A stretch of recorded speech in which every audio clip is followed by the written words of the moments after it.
You're listening to The Zone, ESPN Radio, 1600 AM, Cedar Rapids. We now leave our network programming to bring you the following special sports presentation.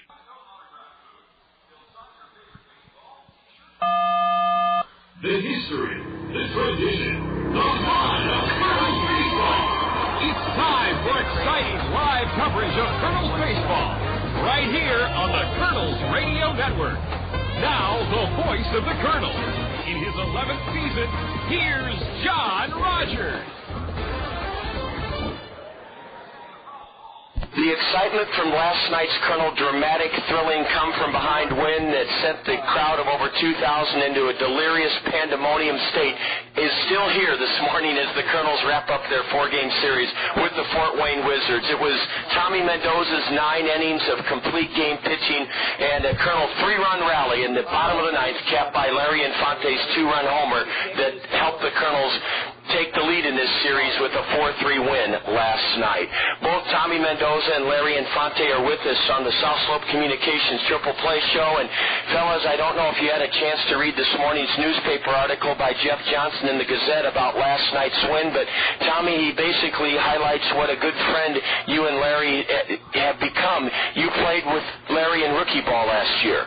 Yeah, me and Larry have played together since last year in rookie ball. And, we've grown and come together. You know, we're always together now as roommates. And last year, I've always pulled for him, and he's always pulled for me on the field. It was unusual, Tommy, that Larry ordinarily plays second base, a little bit of shortstop. Last night he was forced into duty at third base because of the injury, the hand injury to Dallas Morris. Larry made a couple of very fine plays. Would you ask him what third base is like for him? He doesn't get to play it that often. Is he comfortable there? ¿Qué tú pensaste de tercera base cuando jugaste? ¿Sabes? Como tú no estás acostumbrado a jugar de tercera base. Bueno, no, me sorprendí mucho cuando Magallanes me dijo que iba a jugar tercera base, porque a la morri estaba lesionado, pero con tal de yo del equipo, cualquier cosa yo puedo hacer. He said first when he saw that he was going to play third, it first surprised him that Bobby put him out there, but he had heard that Dallas got hurt, so whatever he has to do, whatever he has to do to help the team, you know. Tommy, you helped the team tremendously last night. I thought I said during the game early on that you were throwing very well. What I noticed, Tommy, is that you were keeping your fastball low. Yeah, beginning of the game, I had control of all pitches, made 2 mistake pitches, and as you see, it cost me. The same guy hit 2 home runs off me, but yeah, I felt powerful last night, and towards the end of the game, I started elevating a little bit, but I was fine the whole game. How do you feel this morning? Feel good. Arm's a little tired, but that's just the usual thing after you throw 9 innings. So, Tommy, where were you standing in the dugout, or were you in the dugout when Larry Infante connected for that home run under the Randy Kehl-Hopkins picnic pavilion? Yeah, I was towards the end of the dugout up there with a new guy who had just came in, Rosario. And when he hit it, I kept on saying, "Hey, that ball's out of here, ball's out of here." And once it went over, all of us jumped over the thing and went to home plate. There are not many memories like that in baseball. This club has fought so hard. Would you ask Larry about the ball he hit Sunday in our extra inning, 15-inning loss to Fort Wayne early in the game? I thought he hit a home run under the Randy Kehl-Hopkins pavilion then. When he was running towards first base, he wound up with a double. Did Eric Owens or anyone on the bench think that ball on Sunday was a home run, Tommy? Could you ask Larry that? Dice que el palo que tú tiraste el otro día, que era jonrón, pero te cantaron doble. ¿Qué tú creíste de eso? Bueno, dile que yo no supe si era jonrón porque en ningún momento vi la bola, pero después fue los muchachos que me dijeron que era jonrón, pero yo no se podía hacer nada, y que si fuera sido jonrón, yo si fuera sido la diferencia del juego, y ya fuéramos ganados y no fuera necesidad de ir detrás de mí. Said when he hit it, he didn't know if it was gone or where it was going because he just put down his head and kept running. But when he got to second, he saw it wasn't a home run. And then when he got to the bench, all of us were telling him, "Hey, that was a home run." Now I heard it, and then he said that could have been the difference of the game, and we never could have gone into extra innings. So Well, it's good to hear that you guys, I called it a home run, Tommy and Larry. I still think it was. We're visiting with last night's winning pitcher, Tommy Mendoza. He went the distance. He struck out 7 in 9 innings, only walked 1. Tommy, I am amazed for an 18-year-old, your command, your control. Where do you get that from? Because most young, hard throwers are wild. I mean, it's just a matter of kind of knowing where the ball's going in a way, you know. I just have control over my stuff. I still need to learn a lot more to have more control, but, you know, they've told me I throw too many strikes, so. That's a good problem to have. Yeah, I guess that's a good thing, so that's why, you know, some might slip away, but most of the time I know where my fastball's going. Tommy Mendoza, there were 2 big pickoffs in last night's Colonel win. You picked a fella off first base. Now, I noticed that you stepped off the rubber, time was called, and then you stepped back onto the rubber, and boom, you threw out a Mark Trumbo runner out. Was that by design? How did you pick that guy off after you'd called time, or was it the batter that called time? Batter called time, I step off, and then I come set, and I've been going probably like, you know, 2 seconds, and then boom, home. The first few times, then I get the sign from Bmar, big off play. So I come set, and I do the same thing. 1,000, 2,000. When I turned, there was the same exact time, and you saw him flinch, so he was already caught. So, Tommy, Brett Martinez, your battery mate, is he the one that lets you and Mark Trumbo know to throw over, or does Mark Trumbo know it's coming? Mark Trumbo should just be prepared for anything, so Bmar just gives me a sign that's just me and him who know, and just Trumbo should be just prepared for it, and he was. So. And then that play that really turned the whole game around, I thought, in the 6th inning, their leadoff batter, Javis Diaz, doubled. They bunted him over to third, and how in the world did Brett Martinez pick him off third base? Let's ask Larry Infante that. He was the guy that took the throw. Tommy, if you could ask Larry about that pickoff, how does Larry know that Brett Martinez is going to throw to third? ¿Cómo tú sabías que en el, no sé quién fue, que cuando Brett Martinez te tiró para tercera, tú le diste seña? No, porque cuando siempre hay un out y hombre en tercera, casi todos los equipos hacen con la jugada de contacto. Y tú sabes, entonces Brett Martinez me hizo una seña y yo se respondí para que tirara la tercera base. A lot of teams, 1 out, you know, infield in like we had it, they play contact. I know we do. So once the ball's hit, the guy on third takes an extra step, and so he can score. So what happened was, Brett Martinez flashed him a sign, he gave it back, and exactly what happened on the swing. Guy took a big lead because he was trying to go on contact, and right there we had him. He didn't even reach the bag, so he was out. Yes, he was. We're talking on this beautiful this beautiful Tuesday morning with last night's winning pitcher, Tommy Mendoza, and the fella that helped make Tommy a winner, his good friend Larry Infante, who slugged a 2-out, 2-run homer onto the Randy Keel Confidence Picnic Pavilion to send the crowd into a delirious state. We'll have a final word before this noon start on the South Slope Communications Triple Play Show with the two of the Colonel heroes from last night's win when we return. This is Colonel Baseball on the Colonel Radio Network. Service second to none, South Slope Cooperative. We're here for your communication needs, internet service, telephone, and TV. As a cooperative telephone company, our members are owners, we make a good team. Service second to none, South Slope Cooperative Communications. Tuna Communications Triple Play, voice, video, and data with South Slope Cooperative in North Liberty. South Slope's lineup features everything that connects you to information. Digital wireless phones, long-distance plans, data home and business wiring, video conferencing, dial-up and high-speed internet service, fiber optic installation and termination, and digital video TV service in most areas. For all your communication needs, think South Slope. Visit them at southslope.com. Tommy Mendoza, last night's Colonel winning pitcher, along with Larry Infante, who slugged the game-winning home run with 2 out in the bottom of the 9th. They're with us this morning on the South Slope Communications Triple Play Show. And Tommy, when Larry was running around the bases, does he even remember, did he feel like, they say sometimes when a baseball player hits a game-winning home run that he feels like he's running on air, or that there are clouds below him, or that he's sky high? Can you ask Larry how he felt when he was running around those bases? ¿Qué tú sentiste cuando estaba doblando tercera? Porque él dice que algunas veces los peloteros, cuando están hablando eso, ¿sabes? Piensan que están en otro mundo, como si están caminando en nubes, algo así. ¿Qué tú pensaste cuando doblaste tercera? Estoy muy contento, tú sabes, por haberte ayudado a ti primero y que coño. Fue demasiado bien y algo que no se puede explicar. Eso nada más se siente cuando tú estás en ese momento. He said, first of all, you know, when he rounded second, he saw it was a home run. First of all, he was happy, you know, for helping me because I threw 9 innings and I deserved it, and also that's something that, you know, you really can't explain. It's just something so emotional that you just have to enjoy that moment, and then, you know, you go on from there. Well, I certainly understand what Larry's saying, Tommy. We've all in life or in sports or in our jobs had one of those few rare moments of sheer ecstasy and joy.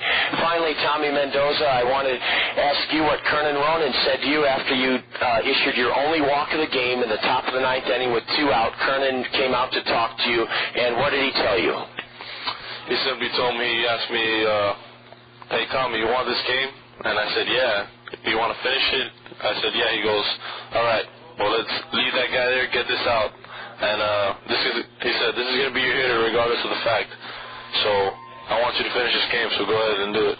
That empowered you. Yeah, and I said, you know what, it is my game. Win or lose it, I'm winning it or losing it. So I just went out there and gave him pitches to hit, and he got a ground ball to second. Got me out of the inning.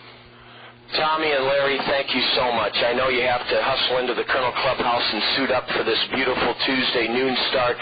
A $5 gift certificate to each of you from Zio Giano's. Please enjoy a meal at any of our Zio Giano's. They have the pasta that will make you and your teammates sing in the Kernel Clubhouse. Larry Infante, Tommy Mendoza, thank you very much. Thank you. Thank you very much, John.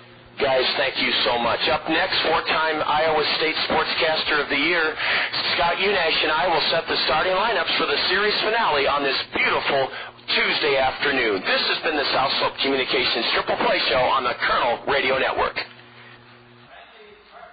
Service second to none, South Slope Cooperative. We're here for your communication needs. Internet service, telephone, and TV. As a cooperative telephone company, our members are owners who make a good team. Service second to none, South Slope Cooperative Communications. Turner Communications Triple Play, voice, video, and data with South Slope Cooperative in North Liberty. South Slope's lineup features everything that connects you to information. Digital wireless phones, long-distance plans, data home and business wiring, video conferencing, dial-up and high-speed internet service, fiber optic installation and termination, and digital video TV service in most areas. For all your communication needs, think South Slope. Visit them at southslope.com.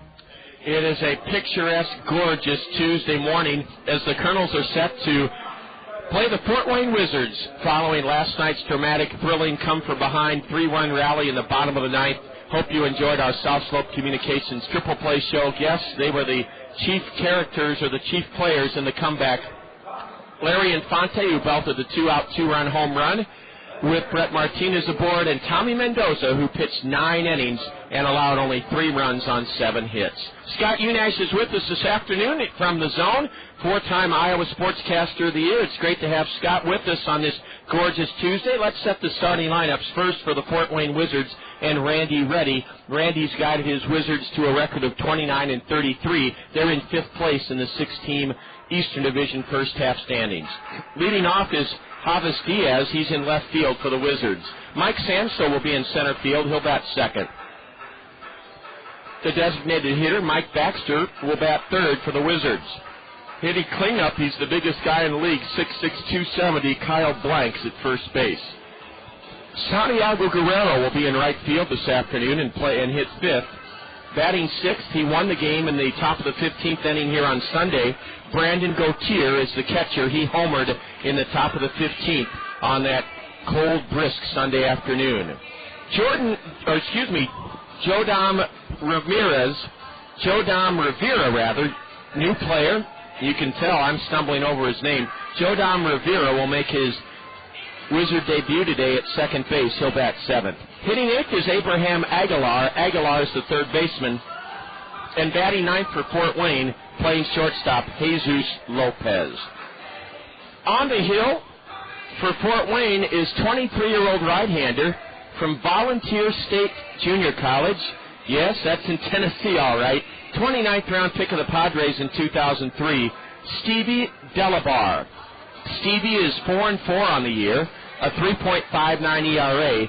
Stevie Delabar is a tall 6'5", 220-pounder. He's big, and he's from the state of Kentucky. As I said, he went to school in Tennessee at Volunteer State Junior College. Delabar was a 10-3 loser his last time out. That was Thursday in Fort Wayne against West Michigan. He was soundly beaten in 3 1/3 innings. He gave up 6 runs on 4 hits, struck out 3, walked 4. 23-year-old Stevie Delabar making his 13th start of the year for Fort Wayne on the hill for the Wizards this afternoon. What a great day it is, and what a great day to go out to Allen Motor Company. They're open until 6 o'clock this evening. Plush, lush, and affordably priced. That's the 2005 Buick LeSabre Custom right now at Allen's. Your first year's maintenance is free when you buy now a 2005 Buick LeSabre Custom for only $199 per month. Allen Motor Company, I-380 Boyson Road, exit 25 in Hiawatha. Today would be a great day to go car shopping at Allen's. With the Allen Motor Company Colonel starting lineup, here's our good friend, Scott Unash. Great to be back, John. What a wonderful afternoon for baseball here at Veterans Memorial Stadium. Let's take a look at the Kernels lineup for this afternoon. It'll be leading off with a 9-game hitting streak in center field, Brad Kuhn. Dallas Morris will bat second, and Dallas will be the third baseman. Brett Martinez will serve as the Colonel designated hitter this afternoon. He's got a 7-game hitting streak, and Martinez the DH. Clint Whipke will catch and be the cleanup hitter. Mark Trumbo, who has 10 hits in his last 6 games, he'll be at first base and bat fifth. Last night's hero, Larry Infante, will play shortstop and bat sixth. Marco Albano will be the second baseman, and Marco will hit seventh. Madison Edwards will be in left field this afternoon hitting eighth, and his first game as a Colonel, Anderson Rosario, will be in right field, and he will hit ninth. On the mound for the Colonels is right-hander Andy Hill. Andy 1-2 on the season, and Andy so far on the year with 2.84 ERA, 19 innings pitched, has given up only 16 hits, has walked only 2, struck out 8, and is making his 4th start of the season for Andy Hill. So it's Kuhn, Morris, Martinez, Whipke, Trumbo, and Infante, Albano, Edwards, and Rosario for the Colonels. Scott, thank you so much. The Colonels are about to be introduced as they come out of their first base dugout by public address announcer Dale Brote. Anderson and Brown Eye Care, proud to present our umpires. Things are coming into focus at Anderson and Brown Eye Care.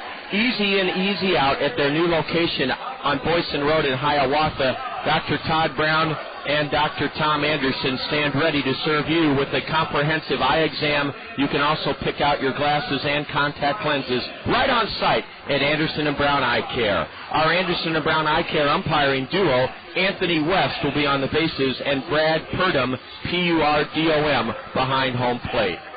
The Cost Cutters Dream Team members are out on the diamond, and they're greeting the Colonels as they trot out of their first base home dugout.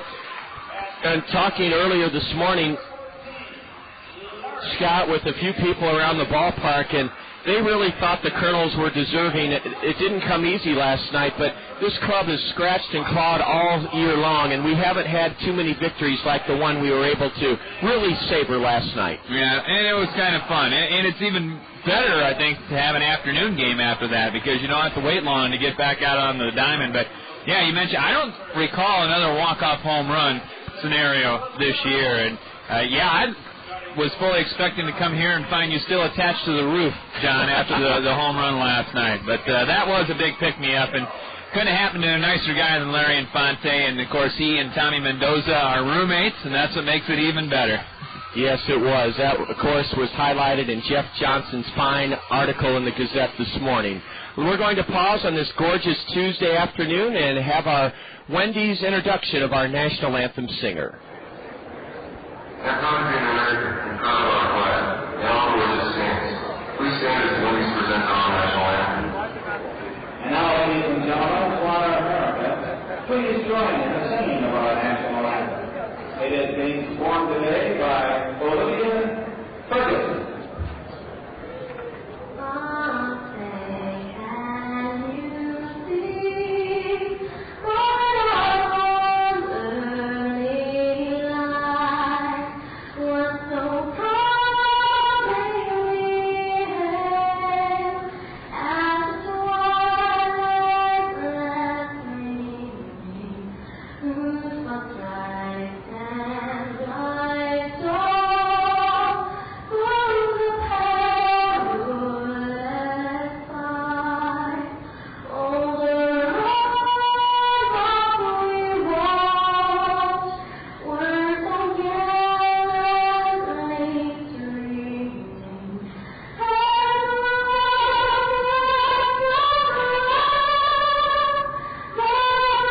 Olivia Ferguson with a wonderful prelude to baseball here this afternoon. These noon starts are so popular, and Scott Unash and I are glad to have you with us on the In the Zone this afternoon. 1600 KCRG, part of the wonderful Kernel Radio Network, and Scott, 83 degrees, not a cloud in the sky, and Tom Barbie, the president of Wendy's, the president of our ball club, told us he had his Wendy's golf outing at Cedar Rapids Country Club yesterday. He had an ideal day for it. Have you ever golfed at Cedar Rapids Country Club? Oh, many times. I did not get a chance to yesterday. We always have a group, and I wasn't part of that yesterday, but I knew all the people that were, and they had a grand time yesterday. Beautiful weather here this afternoon. As Scott mentioned, Andy Hill's pitched very well for the Kernels. This is his fourth start. Andy's a 21-year-old 6'4" right-hander from the state of Washington. Last time out in Davenport, Andy was a 7-3 loser to the swing. He went 7 innings Thursday night, allowed 3 runs on 4 hits, struck out 3, walked none. And interestingly enough, Scott, the Fort Wayne lineup this afternoon is a bit of a patchwork. Javis Diaz, their leadoff man, is playing in his 5th game. Jodam Rivera is playing in his 1st game. Santiago Guerrero is playing in his 5th game. The Kernels likewise have Jordan Renz, Heinle Statius, Stantrell Smith not in the lineup. This is one of those ball games that is probably going to, on paper at least, be low scoring and probably pretty briskly played. Of course, when we say that, we wind up with what we had Sunday, a 15-inning, 4-hour, and 19-minute marathon. So it's your fault if this thing goes 5 hours today, John. I'll take full blame. Javis Diaz, left-handed batter, takes strike one called. We're underway here at the ballpark where it's 83 degrees. Javis Diaz, a left-handed batter, leans over the dish, and as I said last night, he rips one high and deep and foul onto the Papa John's Plaza. I've been trying to think who this guy reminds me of, Scott, with that unique batting stance. Not only does Diaz bend over or bend his knees deep, but he bends over at the waist. The 0-2, just high, ball 1. I'll come up with it. I got a picture of him in my mind. So do I. A little bit like Rod Carew, but Rod opened his stance up more. Yeah, this guy's straight away. The 1-2 from Andy is just high. That looked pretty good, but Brad Purdom said it was upstairs. 2-2 to Javis Diaz. Diaz doubled leading off the 6th, but was picked off at 3rd by Brett Martinez in one of the key plays of the game. Swing and a miss. Andy Hill looked like he took just a little something off that one, and he got Javis Diaz, the left-handed batter, swinging. 1 gone here in the Wizard first inning. How about Frank Taveras? Frankie Taveras.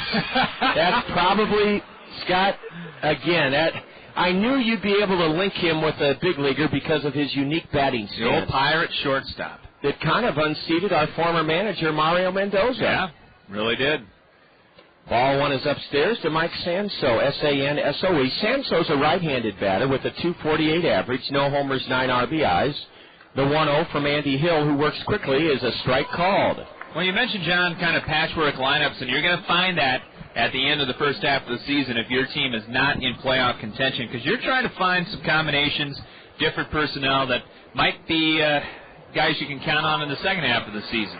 That's exactly what Bobby Magianis and Randy Reddy are thinking. Mike Sanso looks at strike 2 on the inside edge. Mike has a straightaway stance. Sun shining brightly, no clouds in the sky. It's a perfect day for baseball. And ball 2 dips low from the Colonel right-hander. The Wizards are in their gray road uniforms with vest tops and navy blue socks, navy blue sleeves, navy blue caps with gray bills. The Colonels in their white home uniforms. Here's a high pop foul. That one drifts up onto the Papa John's, up onto the grandstand roof above the Colonel first base dugout. My first time here with the minor league umpires back. We talked about that last night on the Brooks at Bat. Bob Brooks had a couple of interesting comments about that. The 2-2 from Andy Hill.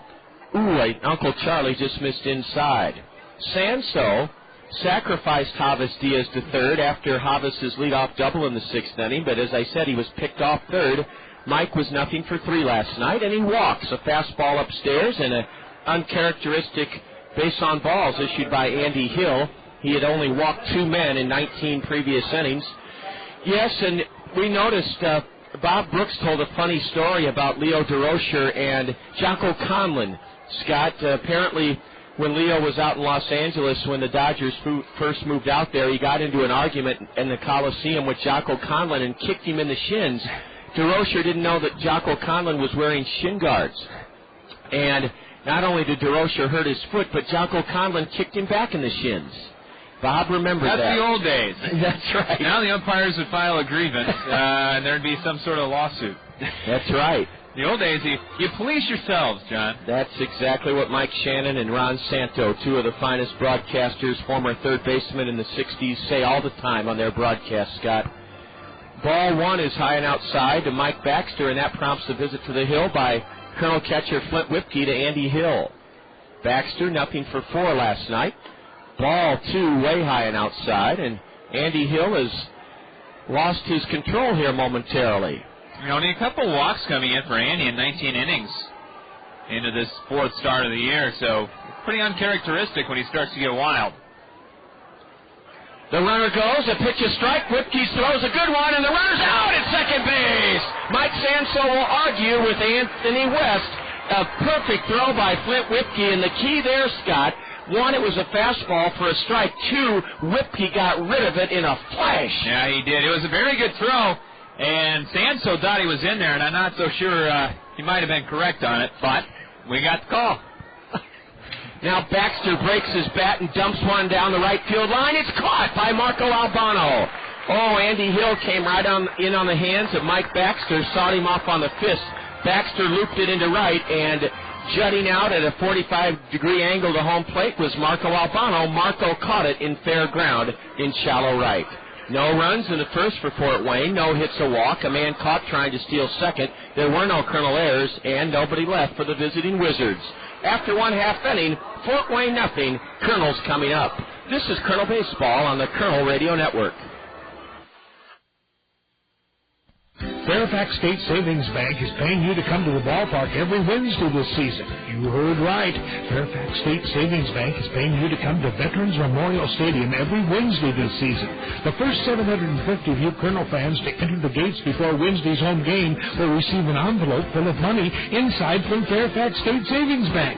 Each of those 750 envelopes will contain a greenback up to a $100 bill. Fairfax State Savings Bank, free money Wednesdays. Come early to line your pocket with cash. Meet Jim. Well, it's nice how he spends weekends in his yard trying to kill weeds. Gotcha. Meet Dave. He spends weekends on the green. That's because Greg's Lawn Service takes care of his lawn. Mowing, fertilizing, pruning, and, weed control. Greg does the big jobs, too. Landscaping, retaining walls, curb edging, and patios. So when you've had enough of those little devils... Yes. Call 393-0101. Greg's Lawn Service, a cut above the rest. Hi, I'm Tanya Sedlock, your local Pekin insurance agent at Andrews Insurance here in Cedar Rapids. We all know how quickly life can change. You buy a new car or a new home. Your family's blessed with a new baby. Your teenager starts driving the family car. I'm here to help with a complete line of insurance plans to give you protection when you need it the most. Pekin Insurance has been in business of insuring people for 85 years. I'm here to put your interests first. Please visit me, Tanya Sedlock, at the Andrews Agency. Colonel's bat on this lovely Tuesday afternoon in the bottom of the first against Stevie Delabar, D-E-L-A-B-A-R. Stevie's a 6'5", 220-pounder from the state of Kentucky. The Wizards defensively have Abraham Aguilar at third, Jesus Lopez at short, Jodam Rivera at second, Kyle Blanks at first. Javis Diaz in left, Mike Sanso in center, and Santiago Guerrero in right. Brandon Gautier is the catcher. Boy, the Wizards have a real Latin feel to their ball club today, Scott. Yes, they do, and we've seen that more and more. Yes, we are. Bob Brooks commented on that the Latin countries are... We were talking off the air before his Brooks at bat that the World Cup is certainly big in the Latin American countries, the soccer championship, but so too is baseball. Absolutely. I don't think it's gotten to 50% in the minor leagues yet, but I think every year it creeps up closer and closer to that 50 percentile figure. Brad Kuhn took a strike, and now a fastball high from Delabar. 1-1 to the Colonel leadoff man, who Scott told you has a 9-game hitting streak. Brad Kuhn pops one up high behind her to the left of home plate, and coming all the way in, just to the left of the dirt batting circle to make the play is Abraham Aguilar. Brad Kuhn is popped out or fouled out to third, 1 away. Brad tops in the league with 22 stolen bases. Fouls out to third. Here's Dallas Morris. Dallas didn't play in last night's thrilling Colonel come-from-behind win. Dallas has been a good, steady player for the Colonels so far this year, hitting .223, 5 homers, 23 RBIs, right-handed hitter. And ball one is low from Delabar. Brandon Gautier behind the plate. He's the fellow that won it for the Wizards on the brisk, chilly Sunday afternoon with his leadoff homer in the 15th. Swing and a miss by Dallas. A fastball up and in, and it tied up the Colonel right-handed batter in knots. Only in Iowa, John, could you have the first 2 games of a series be played in, late April weather? And now we're about in July weather. Just unbelievable. Tom Kelly, a good friend of mine who's here today, said, John, I had to go to the doctor and get some allergy medicine. That's what that 30-degree shift in temperatures will do. The 1-2 to Dallas, and it's a high fastball. Dallas fights it off and fouls it straight back. No score. We're in the bottom of the first inning. The Colonels here at home are hitting .250, .235 overall, 11th in the 14-team Midwest League. Did Dallas hold up on a changeup low and away? Yes, he did, and the count even now to Dallas Morris, 2-2. Well, that's something that's going to have to be picked up in the second half. If the Colonels are going to make a bid to get into the playoffs. We need to hit. You're right, Scott. Golfing the 2-2 pitch foul high off to the right is Dallas Morris. Brett Martinez is on deck, and as Scott said, Brett is riding a 7-game hitting streak. His average is up to .227. A couple other things to watch. Extra inning games. Oh, that has been our bugaboo. Plus, we got to get a better home record. Yes, we're 14-16 here at home. You want to be 10 games, 5 games over 500 at home, not 2 below. And as you said, extra innings have been a nightmare, 2-9. Ball 3 almost hit Dallas. Now he skies one in the air to right. Drifting back is Santiago Guerrero. He waits and has it. Dallas Morris flies to right. 2 gone here in the Colonel first inning, no score. We're 8-12 in 1-run games. The good news there, Scott, is we've played 21-run games out of 65. That's nearly a third. Have you checked Bobby for gray hairs? Good point. Brett Martinez, 1 for 2 last night, walked twice. He singled and scored on the Larry Infante 2-run homer that won it in the bottom of the 9th inning. Ball 1 is low to Brett Martinez. Colonels in their bright white home uniforms with red numbers trimmed in black red socks. We're wearing our navy blue caps this afternoon with red bills. Strike 1 call to Brett Martinez from the tall right-hander Stevie Delabar. Now a breaking pitch, a dandy on the outside edge, strike 2. Delabar's got an unusual delivery. Doesn't take much time, but he kind of herky-jerks it right there at the end. He sure does. Ball 2 to Brett in the dirt. Yeah, and he had Martinez on that 1-2 pitch, actually kind of stepping into the bucket a little bit. That breaking ball. Here's a fastball, cut on and miss, strike 3. Brett Martinez fans to end the Colonel first, and the Colonels go in order. And after 1, great to have you with us here in the zone on this gorgeous Tuesday afternoon. It's the Colonels and Wizards, no score. This is Colonel Baseball on the Colonel Radio Network. There's a lot you can do to satisfy your taste for Italian. You can marry one. You can drive one. You can go to Zio Giano's and feast on Zio's homemade bread, pizzas, and pasta, authentically prepared in Zio Giano's famous Italian style. Zio Giano's for the hometown taste of Italy. Come to Zio Giano's, the pasta makes you Zio. Come to Zio Giano's for real Italiano. Come to Zio Giano's, the pasta makes Will I get a cost cutters?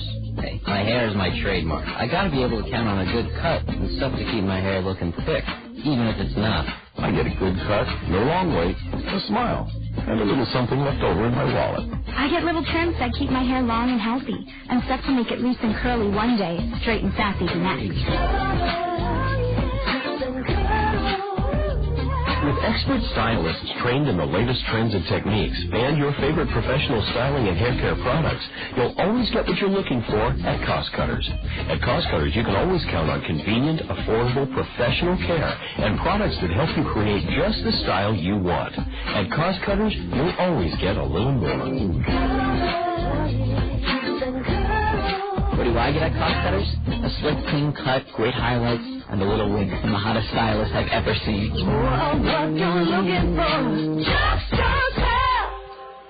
With Scott Enash this afternoon, I'm John Rogers here in the zone at the ballpark for the series finale between the Kernels and Wizards. The Kernels bounced Fort Wayne Saturday night, 8-3 to start the series. Then it was Fort Wayne outlasting us in 15 innings on Sunday afternoon, 7-6. And then last night the Kernels rallied from a 3-1 hole in the bottom of the ninth to make Tommy Mendoza a winner and won it 4-3. The biggest man in the Midwest League steps in, and a strike on the outside corner from right-hander Andy Hill to big Kyle Blanks, 6'6", 270. Ding. Boy, oh boy, what a man. Holds his bat on his shoulder, then takes it off the shoulder as Andy's changeup is low. Blanks threw a 2-out walk in the ninth inning last night, was 0 for 3. Kyle's 2 for 12 in the series. 297 batter. Swing and a pitch snubbed foul off the shin guard of catcher Flint Whipke. Strike 2 to Kyle Blanks. He has 6 home runs, 30 runs driven in. He's out of Yavapai Junior College in Arizona. Big dude. Looks a little bit like Frank Howard. And he pops it up. Onto the right side of the Colonel infield it goes, and Marco Albano converges with Mark Trumbo, the Colonel second baseman. Albano has it, one away here in the Fort Wayne second, and the batter is Santiago Guerrero. Guerrero batting 143 in 4 games, no homers, 1 RBI. Scott, our parent club, hung on and beat the Royals last night, 4-3 in Anaheim. Oh, and the poor Royals. Holy cow. Yep. A curve is a strike called to Santiago Guerrero. Irvin Santana took a 2-hit shutout into the 7th, and Dallas McPherson is really starting to hit lately. 3 for 3 with 2 RBIs as the Angels won in the first time in 4 games, beating the Royals 4-3 last night. Guerrero takes a Hill fastball low. Andy's next pitch is a fastball, whacked foul over the screen, strike 2. Salt Lake last night lost to Fresno 6-5. Swing and a miss on a changeup. The right-handed batter, Santiago Guerrero, down on strikes. Second strikeout in the early going for Andy Hill. 2 gone here in the Wizards' second, no score. 2 hits apiece for Jeff Mathis and Nick Gorno last night. Adam Patkovich went 3 for 4, but Fresno did beat the Bees 6-5. Johnny Doskow still out at Fresno? As far as I know, he's doing great. Johnny Doskow, the inaugural first ever voice of the Kernels, and went then to High Desert and, Sacramento, I think. Yep, and ended up in Fresno, California. Doing very well. Brandon Gautier swings and misses, and now Andy Hill's changeup is inside. Ball 1 to the right-handed batter, Brandon Gautier, Gouttier. Springfield tripped up Arkansas in Double-A last night, 3-2. Brandon Wood had a double in the RBI last night. Chris Hunter pitched 7 strong innings for the Travelers. They're struggling, Scott. Yeah, 21-42. Ball 2 outside to the right-handed batter, hitting .211. His only home run of the year came Sunday in the 15th inning, and it was a game winner here. Swinging a foul as Andy Hill got away with the pitch that time. He left a changeup up out over the plate, but Gautier fouled it straight back. Brandon's from the University of Pacific in California. Good baseball program. 24-year-old catcher. Andy's next delivery is low in the dirt, a changeup. Rancho dropped their record right to the 500 mark last night, 32-32, as they were defeated by High Desert, team you talked about a little bit earlier on. Freddie Sandoval and Drew Toussaint each homered, but problems last night for Frederick Deloisiga Carney. A towering pop-up to second. Boy, has Marco Albano got a lot of business early in this game. He puts it away. Marco Albano with his third put-out on a pop-up. Brandon Gautier pops up to second. Down in order go the Wizards in the top of the second. And, Scott, let's finish up on that report from Rancho. Yeah, Frederick Deloitte-Carney gave up the winning runs in relief last night. Fernando Rodriguez did pitch 6 innings in a no decision as Rancho lost 6-5 to High Desert last night. Halo happenings, results from around our parent club and the organization as we go to the bottom of the second on this beautiful Tuesday afternoon. Kernels and Wizards scoreless. You're enjoying the game on the Kernel Radio Network. Every day we use products that come to us in plastics. Milk jugs, water bottles, laundry detergent, ice cream. These are just a few of the hundreds, thousands of products that benefit from plastics. But once you're done using them, what do you do with them? Recycle. It takes no more energy to put that plastic in your blue recycling box rather than the trash. But what it does save is landfill space and natural resources. Reduce, reuse, recycle. It's just that easy. This message brought to you by Solid Waste and Recycling Services. Peck's Flower and Garden Shop invites you to stroll their acres of perennials. June is Perennial Gardening Month at Peck's, and you can start your lasting perennial garden with a great selection of new and all-time favorite perennials at Peck's. Visit the plant people at Peck's for your perennial gardening advice. You can add to your existing garden or start a new one. Each week during this month of June, Peck's will feature a perennial plant available for a special price. Peck's is open until 8 tonight. They're open until 8 every weeknight, open till 5 on weekends. Peck's Flower Shop, Garden Center, Nursery, and Landscaping. They're at the corner of Blair's Ferry and Edgewood Road Northeast, and they've been they are celebrating a milestone, 50 years of growing with Eastern Iowa. Remember, June is Perennial Gardening Month at Peck's Flower and Garden Shop. Four-time Iowa Sportscaster of the Year, Scott Unash. Your wife, Christy, may be here on the Miller Mezzanine. A lot of folks from Aegon Corporate Accounting Department here. That's not her department. Okay, I thought it was. No, she didn't get to come to the ballpark today. How about your sons? Yeah, they're here. All right. They're out. I've seen them. I'm going to have to get the binocs on and make sure they're behaving. Well, I'm sure that won't be a problem, Scott. They're out on the lawn today. Excellent. Flint Whipke has been swinging a hot bat. He leads off, and a changeup from Stevie Delabar is swung on and missed. Strike one to Flint. Before people get any ideas in their head, I did not turn them loose. They are under adult supervision. I knew that would be the case, Scott. Swing and a miss by Flint. Whipke has hit safely in his last 4 games. Singled in the first inning last night. He's in the hole. 0-2. Flint, the cleanup batter, hitting .268, and ball 1 is just low from the tall right-hander. A lot of people still making their way to the ballpark. In through the gates. Going to have a great crowd by the time's all said and done today. Jack Rader, our general manager, was hoping for over 3,000. The 1-2 to Flint is a changeup and a swing and a miss, and that's 4 in a row. Retired by Stevie Delabar. I now know who Delabar reminds me of, Scott. Rick Rhoden. Yeah.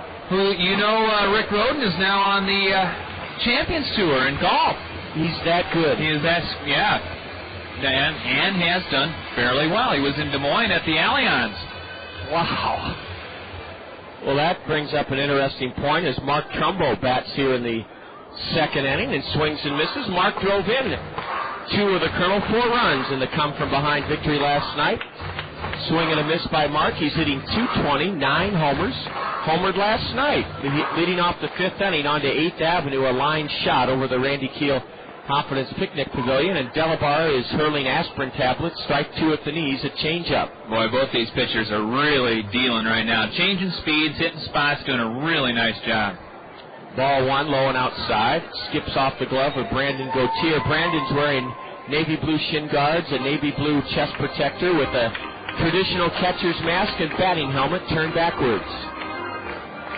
Mark Trumbo had an RBI ground out in the 9th inning that pulled the Kernels within 1 in front of Larry Infante's game-winning home run. Here's a hard hit ball, a smash on the ground to first, and Kyle Blanks goes down on one knee and stabs it, steps on the base in front of Trumbo. Boy, Mark got good wood on that one and grounds out sharply to his counterpart at first base. That was a good piece of hitting there by Trumbo, because that pitch on the outside corner, that's all he could do with it, just put it in play like that. And I'm impressed with Blanks. You usually associate big guys, 6'6", 270, either a home run or a strikeout when they're up. And then you find that designated hitter role for them early in their careers. But that was a great play at first base by Blanks. Went down on one knee and got that hot smash. And made the play unassisted. Larry Infante takes low, ball one. Larry, a left-handed batter, not wearing batting gloves, and he loops it into center. Glasses down. Mike Sanso waits and has it. Larry Infante flies to center. The Kernels go in order for the second straight frame here in the bottom of the second inning. And as we head to the third, it's the Kernels and Fort Wayne, no score. You're tuned to Kernel Baseball here on the Kernel Radio Network.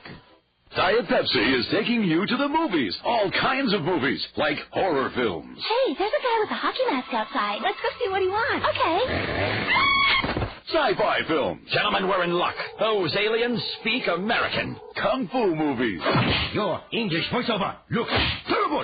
Taste my nunchucks. No. Teen flicks. I am so ugly. Well, you'd be hot if you ditched your glasses and your nerdy side ponytail. Oh my gosh, I am hot. Foreign films. Les French fries, the French toast. Les baguettes, les bougelets. Les croissants. Crime films. So, did you find anything? Only this computer disc labeled totally incriminating evidence. Well, keep looking. Introducing the Diet Pepsi box office promotion. Find a code in specially marked Diet Pepsi packages. Collect and enter codes at dietpepsiboxoffice.com to redeem for a movie ticket, even to action movies. Well, the bad guy's dead. I'll just turn my back. I can't believe you fell for that. Light, crisp, refreshing Diet Pepsi. Subject to official rules, void where prohibited. 63006. Multiple purchases required. See website for redemption details. Imagine the convenience of accomplishing your next real estate transaction under one roof. Buying a home, selling a home, or securing the right mortgage loan are simple and worry-free at Todd Financial Services. Todd Financial Services knows that you've worked hard to be able to make the dream of home ownership a reality. Todd Financial Services understands that people do business with people they trust. You can count on Todd Financial Services to put you and your needs first so that your real estate transactions are pleasurable. We're ready to go already in the top of the third inning as Andy Hill's first pitch is low as Jodam Rivera making his Wizard debut. Left-handed batter, faked a bunt and took it low. No score on this sunny, warm, beautiful Tuesday afternoon. Rivera waits for the 1-0. And it's a fastball, low ball, too. Scott, you were talking about Rick Rhoden being on the PGA Tour, is that right? Well, it's the former senior PGA Tour. Okay. It's the Champions Tour now, the 50 and over variety. Well, when we were in Dayton, as Rivera taking all the way, and Andy Hill brings in a strike called. No score, top of the third. When we were in Dayton, Mark Katz, their beat writer, took me to the site of the first NFL game ever, Triangle Park in Dayton, Ohio, and it was also a field that Mike Schmidt played on. There's ball three outside to the 5'10", well, he's batting left-handed, a switch hitter from Puerto Rico, Rivera. And Mark Katz told me that Mike Schmidt, who has a new book out, tried to make it on that pro golf circuit, but it was just too tough. Slapping one, pass first, foul ball. Boy, Trumbo looked like he gloved it right on top of the base, Scott, but the count's full now. But Mark Katz said it is very difficult to do what Rick Rhoden is doing, and that is play professional golf. And apparently Mike Schmidt just could not quite hack it as far as consistency. Absolutely, and it's tough. I mean, a lot of people have that grandiose vision that they're going to go out when they're 50. Yeah, I'm going to take play every day and get on that senior tour, and it's not real easy. A ground ball hit sharply back to the mound. Andy Hill gloves it and runs it halfway to first, underhands to Mark Trumbo for the out. Andy fell behind Jodam Rivera 3-1, came back to get him on a comebacker, one away here in the Wizard third inning. Neither team has a hit yet, and we're scoreless. Boy, if you think about the kind of athlete Mike Schmidt is, Scott, it tells you how tough a game golf is to master. Oh, you never master the game of golf. It masters you. You hope to tame it. That's right. Strike one call to Abraham Aguilar. I heard you talking on the 19th hole earlier this week about, I think it was yesterday, about the U.S. Open and how Tiger is Tiger, and despite the loss of his father, you expect him to be right up near the leaderboard again. Yeah, he's not going to forget how to play golf in the last 10 weeks, so he's going to do just fine. A changeup swung on and missed by Aguilar. Abraham in 33 games batting .210, right-handed hitter, straightaway stance. And he swings and misses at a changeup. That's the third strikeout for the 21-year-old Colonel right-hander. Andy Hill has looked fantastic so far today. We got goose eggs on the board, John, here in the third inning. Both teams. Nothing but. Jesus Lopez, nothing for 3 last night, now steps in. Jesus wears his Wizard blue socks up high. We open the second half of the season against Fort Wayne in their home ballpark. This homestand continues after tomorrow's day off with a Thirsty Thursday, the first of 4 against the Beloit Snappers. That means a 12-ounce draft beer or a 12-ounce soda or a slushie, only $1 on Thursday night. The gates open at 6 and we start at 7. The game will be right here in the zone on Thursday night. Yeah, we'll have Thursday, Saturday, and Sunday. The 2-0. Strike one on the outside corner. Fort Wayne is the Midwest League affiliate of the San Diego Padres, and that brings to mind Sean Burrows. Scott, he played in this league. He had a 30-plus game hitting streak, and I want to get your opinion on Sean. Ball 3 high to the number 9 hitter. He's no longer with the Padres. No, he was shifted off and has not really lived up to the advanced billing. Obviously, with the name Burrows, that was a little bit of a deterrent anyway, if you will, because you got those big shoes to fill of your father. Sean was a left-handed batter, a third baseman, was an all-star in this league, and as you said, his dad, Jeff, was the 1974 American League MVP with the Rangers. 3-2 pitch is grounded up the middle. Charging near the bag is Infante. Larry throws the batter out. Boy, Larry Infante used his nimble feet and quick release to get Jesus Lopez on a weakly hit grounder up the middle. Down in order go the Wizards in the top of the third inning, and after 2.5, it's still the Kernels nothing, Fort Wayne nothing, and you're tuned to Kernel Baseball here on the Kernel Radio Network. Don't you wonder sometimes how all those companies who claim to be the best can actually be the best?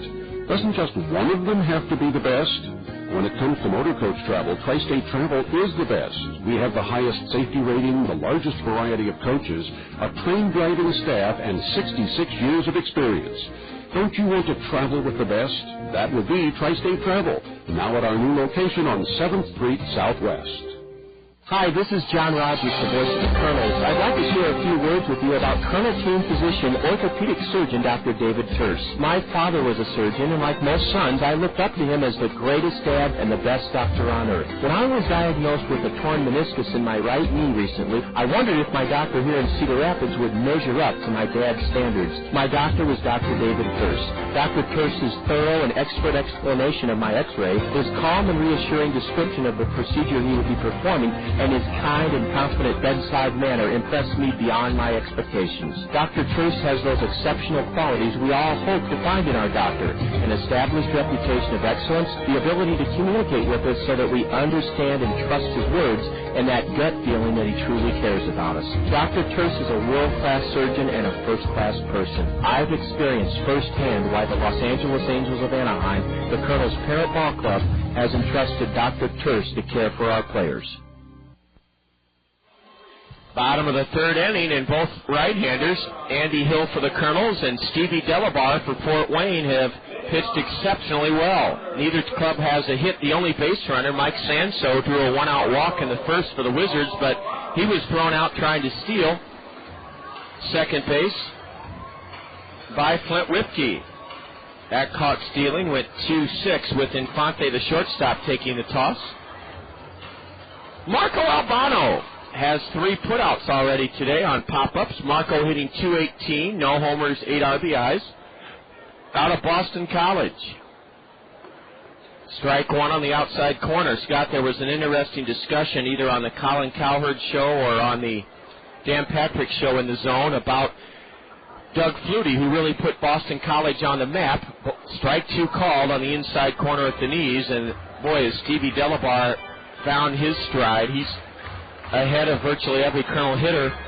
And the debate was whether Doug Flutie should be in the NFL Hall of Fame by virtue of his longevity. Swing and a miss on a changeup.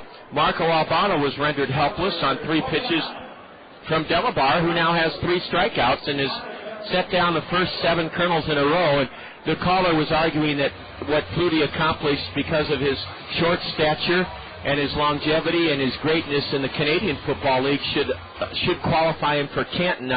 The host didn't agree. No, I don't agree either. I mean, I like Doug Flutie. I think he's accomplished a lot of things, but you got to be a special guy to be a Hall of Famer. And yes, he did a lot of special things, but there are a lot of guys that were small that aren't going to make the Hall of Fame either. A high deep drive into right sends Santiago Guerrero back in front of the track. Madison Edwards' long deep fly ball is caught about 375 feet away in deep right field. Madison gave it a ride, but he's gone on one pitch, 2 away here in the Kernel third inning, and that's 8 straight Kernels that have been set down in order by Stevie Delabar. That's one of those long drives that Madison hit for us in the golf course right there. That's right.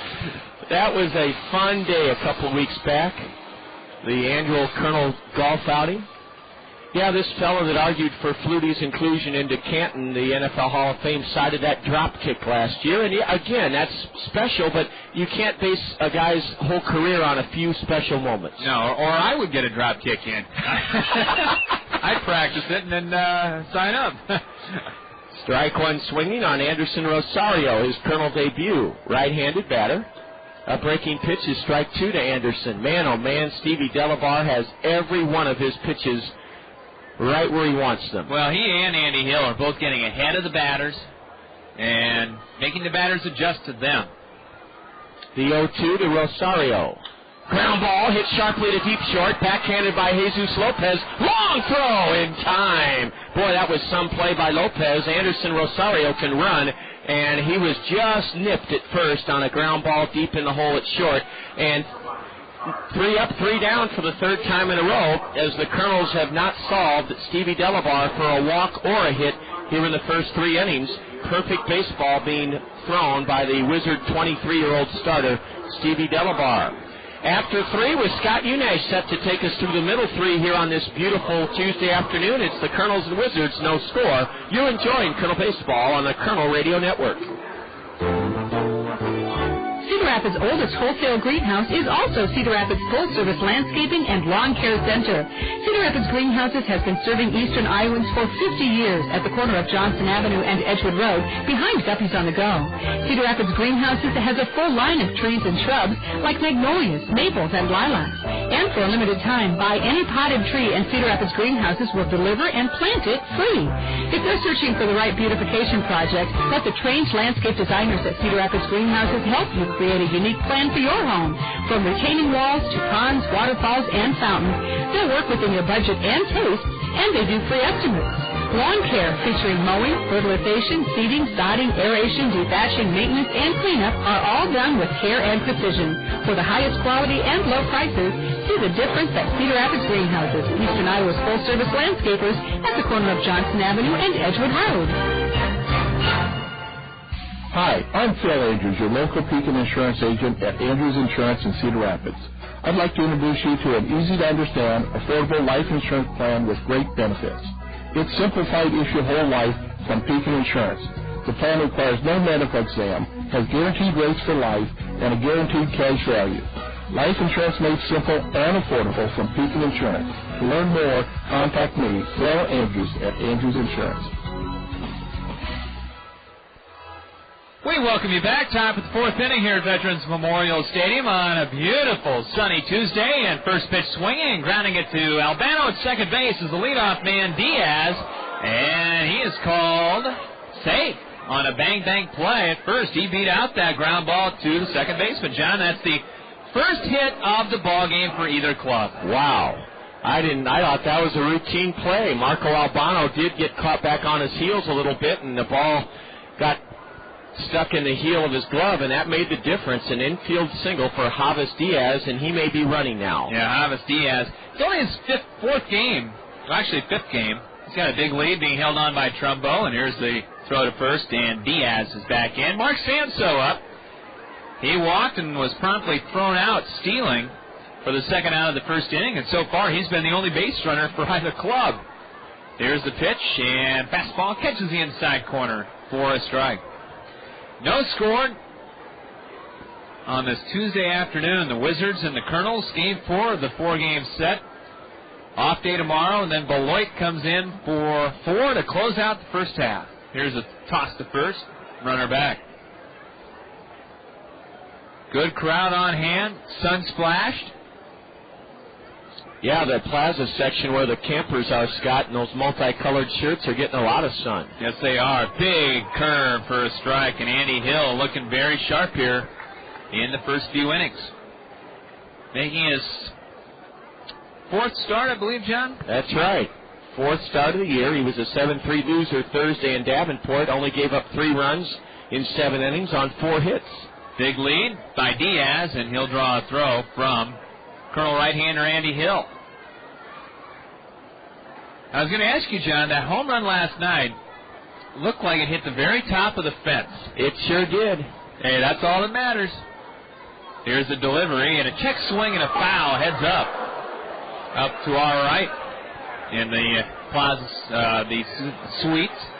Almost picked off a couple of people, but they're okay.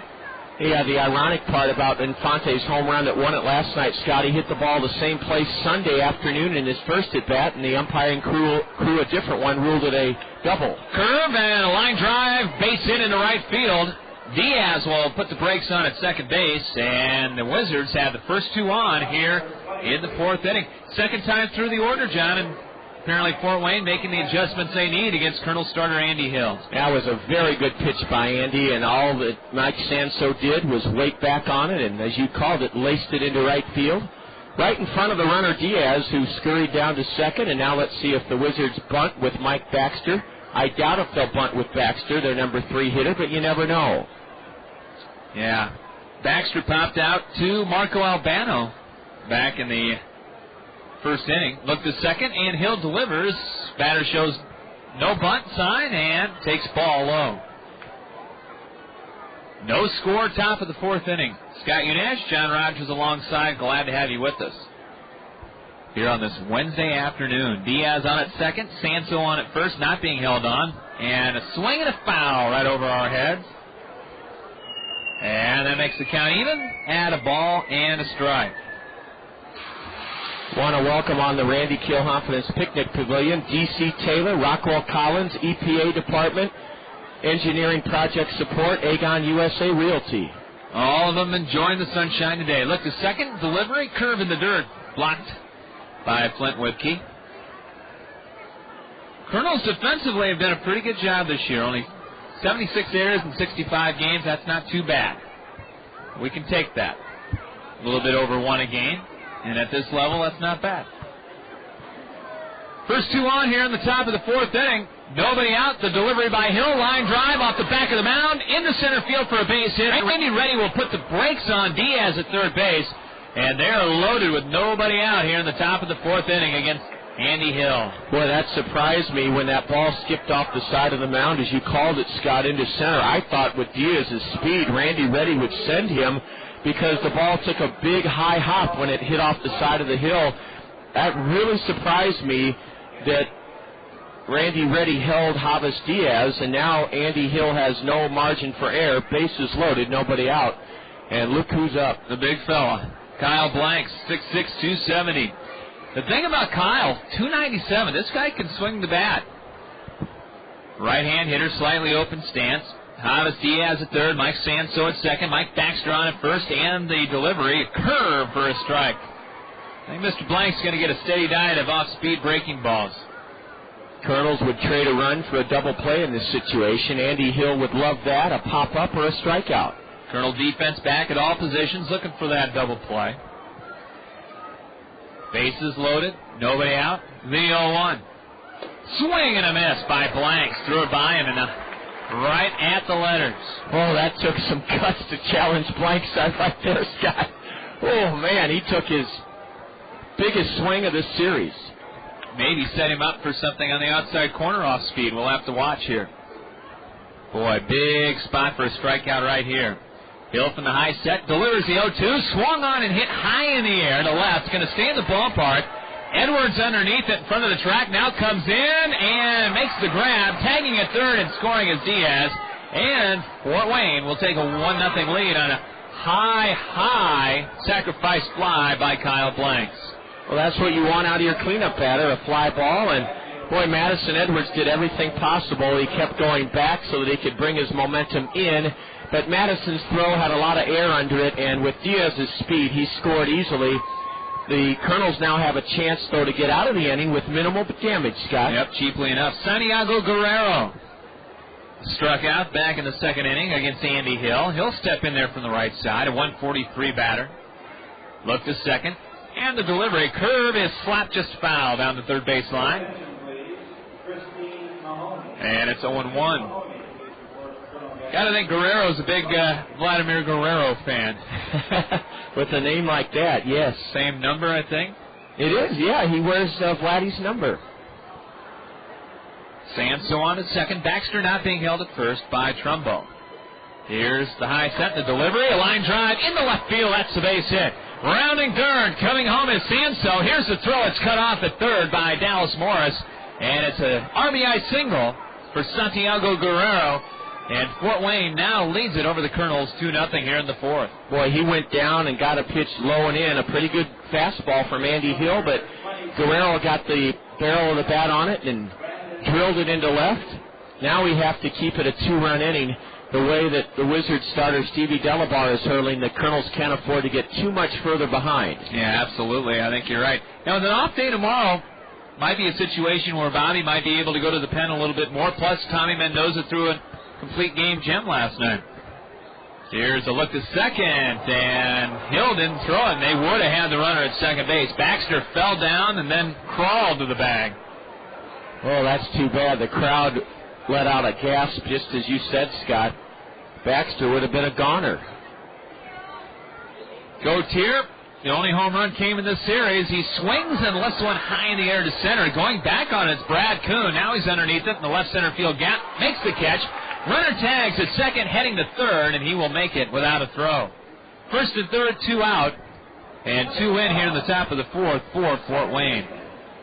That's a good catch by Brad Kuhn out there. I'll tell you what, Scott, he is fun to watch. He can go get the baseball, and nothing surprises me what Brad can do earlier in this series with his back to home plate. I believe, Saturday night. He made a catch that reminded me of the catch, the Willie Mays catch in the 1954 World Series to rob Vic Wirtz.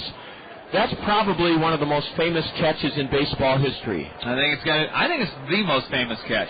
The catch. It has a name. 2 out, runners on at the corners. This is a big batter here for Andy Hill.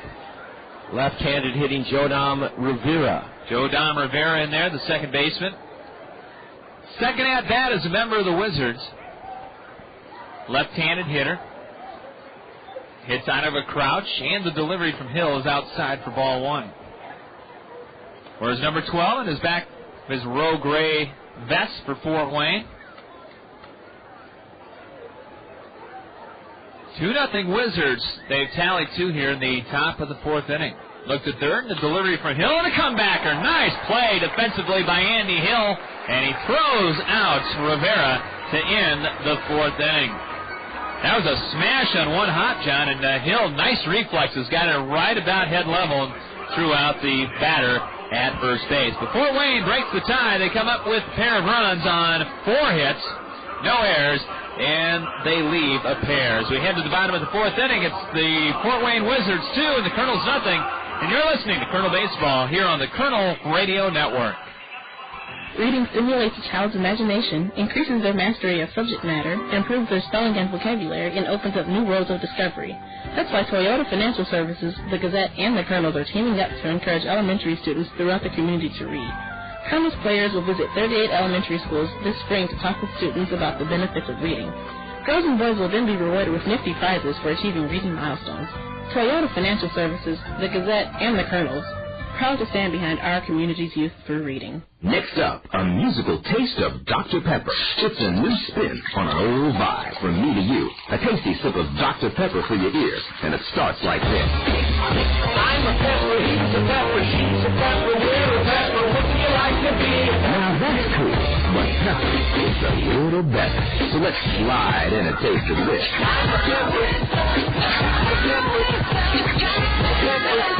Right on. But there's still more to it.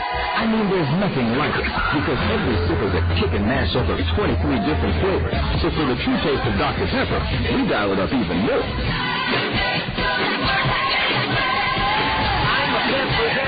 You know it. With 23 flavors mixed into one bold taste, every sip is a cool mix of music to your mouth. Dr. Pepper, there's more to it.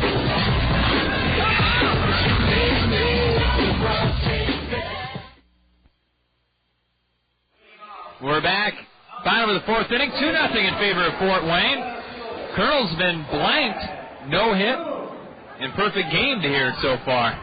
Got to change that in a hurry here, John. The other night in Davenport in the 13-inning loss, or no, let's go back.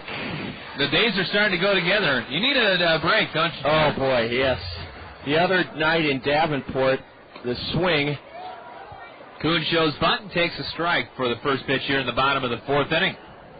The swing retired our last 27 batters in a row in a recent extra-inning game. That I remember. The 0-1 to Brad Kuhn, leadoff man, is down low. Brad 0 for 1, of course. He'll be followed by Dallas Morrison. Fred Martinez for Bobby Magianis. Here in the bottom of the fourth inning, 2-0 Fort Wayne. The delivery, here's a bunt, and he bunts it foul, Kuhn did. Back toward the screen. Bobby's back at third base, I see. Yes, Eric Owens had to leave town unexpectedly. Unfortunate situation in his family. I believe one of his nephews passed away, Scott. That's a shame. 1 ball, 2 strikes. Kuhn in there from the left side. And the delivery. Ground ball up the middle. Second baseman scooting over. Rivera has it and throws out Kuhn by a step. Brad can hustle down that line, and he almost beat it out. And Diaz got the Fort Wayne fourth inning started the same way, but Kuhn could not get down the line quick enough. Very close play. Yeah, a little old infield single led to the start of the Wizard 2-run top of this inning. Dallas Morris steps in. He flied to right his first time up to Santiago Guerrero. 2-0 in favor of Fort Wayne. First pitch inside, high and tight for ball 1. Scott, it was this past Tuesday in Davenport that the swing after a Stacia 2-out single in the third inning, their pitchers retired 27 Kernels in a row. In essence, a perfect game as we lost that game in 12 innings. 27 Kernels went down in a row Tuesday night in Davenport. A week from today. Yeah. Tuesdays must be bad for us. Here's a ground ball to the shortstop. Lopez waits back on it. Low throw dug out by Blanks at first to retire Dallas Morris. And 11 in a row now retired by Stevie Delabarne. You know, I was thinking, John, we haven't had a no-no in the majors this year yet. I hadn't thought about that. Not that I'm aware of, anyway. No, I don't think so either. 2 out, nobody on, and the first pitch is strike to Brett Martinez, right at the knees. Delabarre still changing speeds very, very well. That one an 87-mile-per-hour fastball. The 0-1. There's a curve. Again catches the inside corner for a strike, and it's quickly 0-2 on Martinez. He's getting ahead of everybody. Here's the 0-2.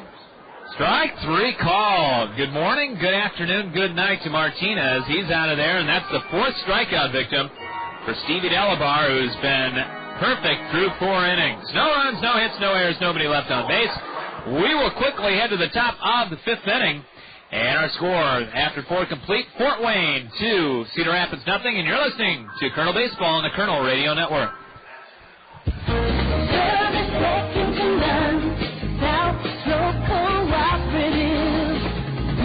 For your communication needs, internet service, telephone, and TV. As a cooperative telephone company, our members are owners who make us a team. Service second to none, South Slope Cooperative Communication. Get ready for summer and beat high gas prices with a pre-owned vehicle from Randy Keel Honda. Their inventory is jam-packed with fuel-efficient vehicles designed to save you money. Get an economical sedan for your daily commute, or indulge your sporty side with a high-performance coupe. Randy Kill Honda carries a large selection of Honda certified pre-owned vehicles backed by a 12-month, 12,000-mile comprehensive warranty and 7-year, 100,000-mile powertrain warranty. Need to haul the entire family? For a limited time, you can get special financing on Honda certified pre-owned Odyssey. Whatever your driving needs, Randy Kill Honda has the vehicle for you. Visit Randy Kill Honda on Centerpoint Road Northeast or online at randykill.com. Randy Kill Honda, where they treat you right.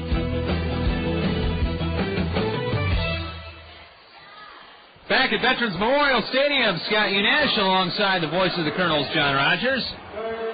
As we head to the top of the fifth inning, 2-0 Fort Wayne here on this beautiful, sunny Tuesday. Glad to have you join us here on the Zone ESPN Radio, 1600 KCRG, Cedar Rapids, Iowa. For Fort Wayne, Abraham Aguiar, Jesus Lopez, and then the top of the order with Diaz. And there's a strike. Fastball from Andy Hill that paints the outside corner. 0-1 to Aguiar. Struck out his first time up. I think the closest no-hitter we've had so far has been Mr. Zambrano. As pitched downstairs, 1-1. Didn't he take one to the 8th for the Cubs? Boy, Scott, I think he did.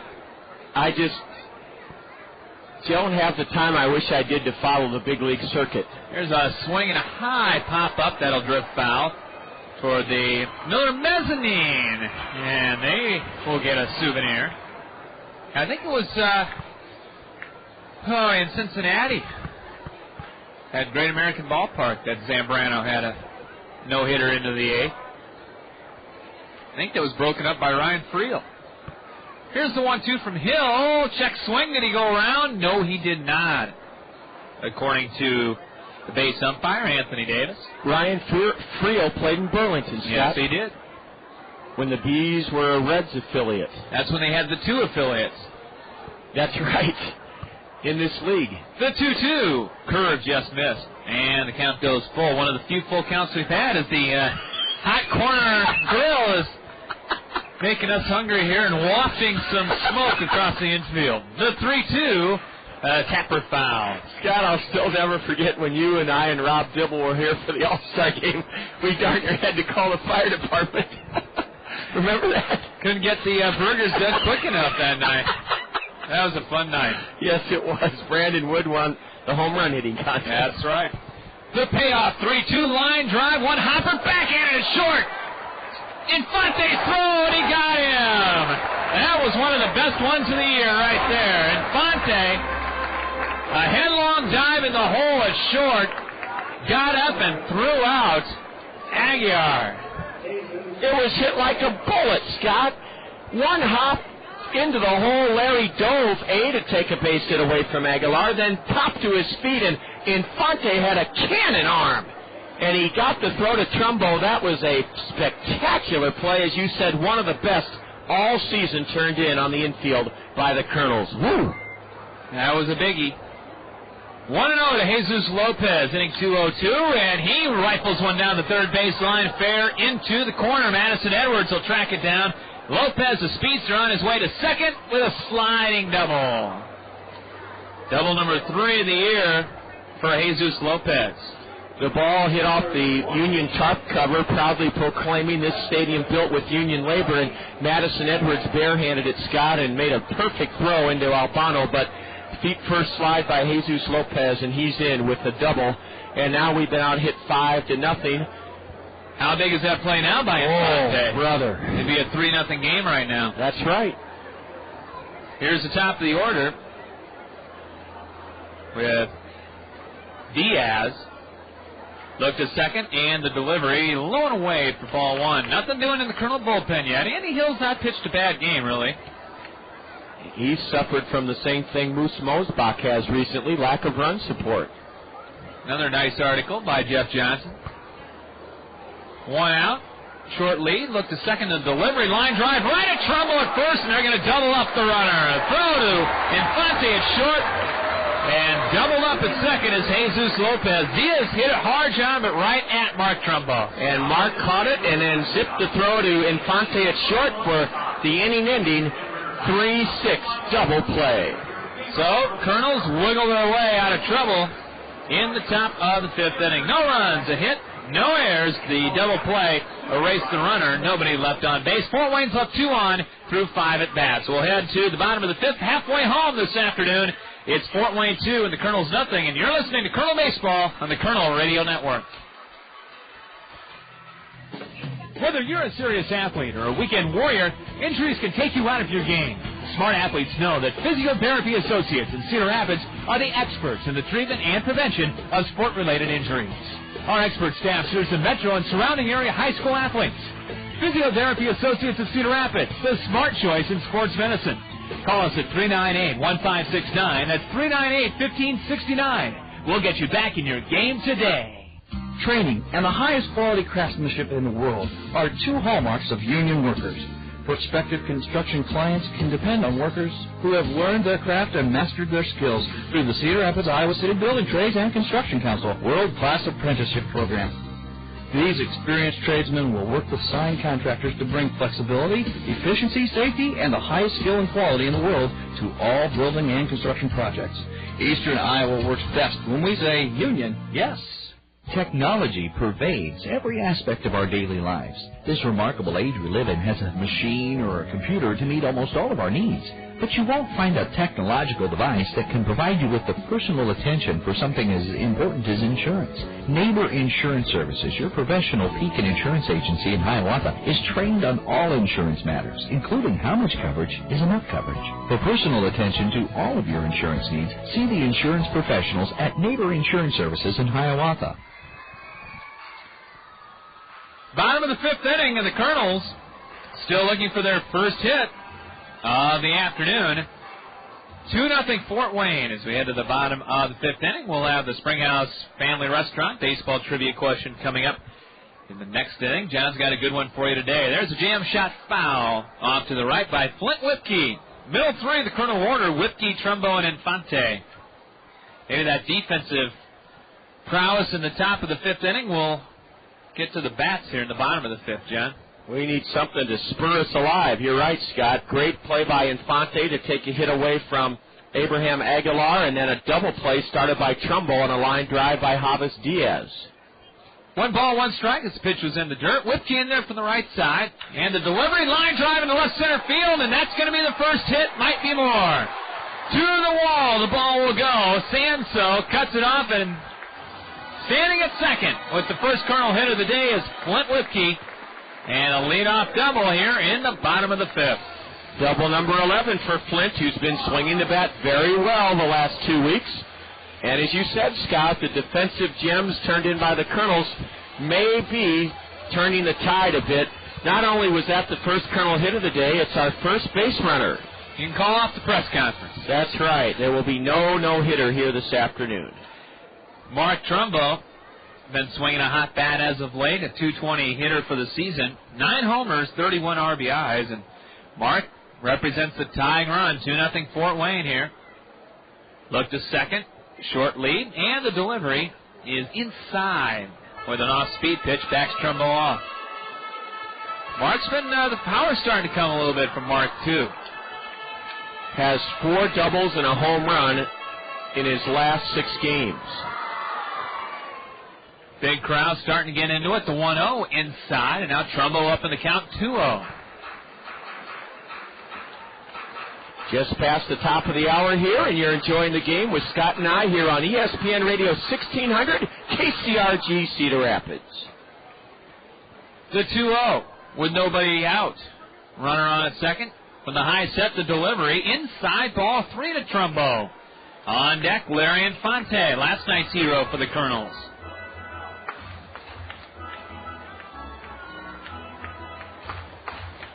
Trumbo in there from the right side. Well, what do you think, John? You get the green light here, 3-0? Knowing Bobby, yes. See what happens. The 3-0, he did get the green light and fouled it back. That's an illustration of the Angel philosophy right there. Aggressive, aggressive, aggressive. I still think our parent club can turn it around this year. It's a weak division, fortunately. Very weak. 3 balls, 1 strike. Look to second. And Delabar from the high set, the right-hander, looks back to second and delivers. And a line drive into right field. It's going to be caught by the right fielder. Throw back to second and safe at second. As Rivera bobbled the ball, finally got a hold of it, touched the bag, but late as getting back in was Flint Whipke. But that ball was slicing to the right fielder. Guerrero was playing very shallow, John, and Flint did not get a very good read on that ball. He took off for third, and Kernels pretty lucky he got back in. I'll tell you, Scott, when it left the bat, I don't really blame Flint. I thought it was going to drop for a base hit. It carried out, as you called it, to Guerrero, and a good illustration of why you never give up on a play. A lot of runners would have just headed toward the dugout or jogged back to second thinking they were a goner. Not Flint. He hustled back, and that should have been, Scott, a double play, but the shortstop fumbled the throw, and that allowed Whipke to get back. No error because you can't assume the double play, obviously. Larry Infante up. Boy, am I glad Flint hustled, though. That would have been embarrassing had he not. Infante with 12 RBIs in there from the left side. Shorter lead this time, and the pitch, and Infante jammed, fouled it straight back. Ball to strike, one out. 2-0 Fort Wayne here in the home half of the fifth. A lot of caps out here today. A few business folks here as well taking in the ball game over lunch. Here's a look to second, and then Delabar steps off the rubber. Boy, they're having fun on that Randy Keel-Confidence picnic pavilion. Why not? 1 ball, 1 strike. Look to second. Whipke out there with the leadoff double and a swing and a miss. Infante. Larry was hit one to left field last night. He was going to try to hit one to right field this afternoon on that swing. Kernels with 40 home runs as a team, third highest in the league. One ahead of the Wizards. So these teams pretty even in that category. 1 ball, 2 strikes. 1 out, 1 on. The delivery, swinging a foul, and Infante stays alive at the ball and 2 strikes. PRC's Community Care donates $25 for every Kernel home run hit this year to the Haycap Food Reservoir in their Home Runs for the Hungry campaign. And the 2 home runs, one by Trumbo, one by Infante last night, 40 on the year, and PRC's Community Care has now donated $1,000 to the Haycap Food Reservoir to help reduce hunger in our community. Probably not a sweeter $25 than that one last night by Larry Infante. Oh, boy. And, Scott, I didn't get a chance to see John Campbell's news, but I heard John had the story. Yes, he did. Went into the clubhouse and everything. Larry's got a new nickname today. What, El Polo? What? See if he can El Polo one here. The 1-2 in the dirt. Wild pitch. On his way to third is Whipke, and that helps out. It sure does, because now if Larry can deliver a ground ball or fly ball, it would cut the Wizard lead in half, Scott. That's the 6th wild pitch of the year by 23-year-old right-hander Stevie Delabar. Yeah, Delabar, 23-year-old, that's fairly progressed as far as the Midwest League is concerned. 29th round pick of the Padres in 2003, so this is his 3rd pro year. He started 16 games with the Eugene Emeralds last year, posted a 4-6 record with a 4.76 earned run average. 1 out, runner on at third, the 2-2 to Infante. Here it comes. Swing and a foul. That one got a piece of the umpire. Ooh, Brad Perdome took that one in the neck, I think, Scott, or perhaps just stunned by getting it in the mask. And that age-old baseball customary sportsmanship, the catcher, Brandon Gautier, will walk very slowly out to the hill to try to give Brad Perdome time to put himself back together. Infante is asking the plate umpire where that foul tip struck him. To the crowd giving Brad Perdome a round of applause. It's not only the catchers that take a beating back there at times. Oh, man. Some of the great umpires, they've gotten their share of foul tips over the years. Doug Harvey. Well, Doug would have just stared at the ball and it would have gone away. The 2-2 swung on and missed. Infante chased a high fastball. Big strikeout for Stevie Delabar. That's the 5th one of the afternoon. It's going to take a 2-out pick-me-up hit by Marco Albano to bring home Flint Whipkey from third base. 2-0 Fort Wayne here in the bottom of the 5th inning. Scott's alluding, of course, to Whitey Herzog calling Doug Harvey God. Whitey thought Doug Harvey was an overrated umpire that was a bit too superior in his approach. Pitch in the dirt, and a good smothering stop that time by Brandon Gautier. Yeah, Doug Harvey. Yeah, I always thought Doug was pretty good umpire. Yeah, so did I. I thought he was probably the best umpire. You got your Jim Tunneys of the NFL, and you had your Doug Harveys of the baseball world. The 1-0 swung on and hit fairly deep to center, and going back, Sanso on the warning track, and he tracks it down as he crashes into the wall. What a catch by the center fielder for Fort Wayne. Caught the ball and then went into the wall. You talked about last night, John, with a catch similar to Willie Mays', and that one took a runaway and maybe more from the Kernels. Oh, Marco Albano narrowly missed his first home run of the year, narrowly missed a triple, and narrowly missed putting the Kernels on the board. That defensive play by Sanso, well, right now is the reason the Wizards are still ahead. No runs. A leadoff double wasted by the Kernels. One left. First hit for Cedar Rapids on the day. Through 5, it's Fort Wayne 2 and the Kernels nothing. And you're listening to Kernel Baseball on the Kernel Radio Network. In today's work world, knowledge is power.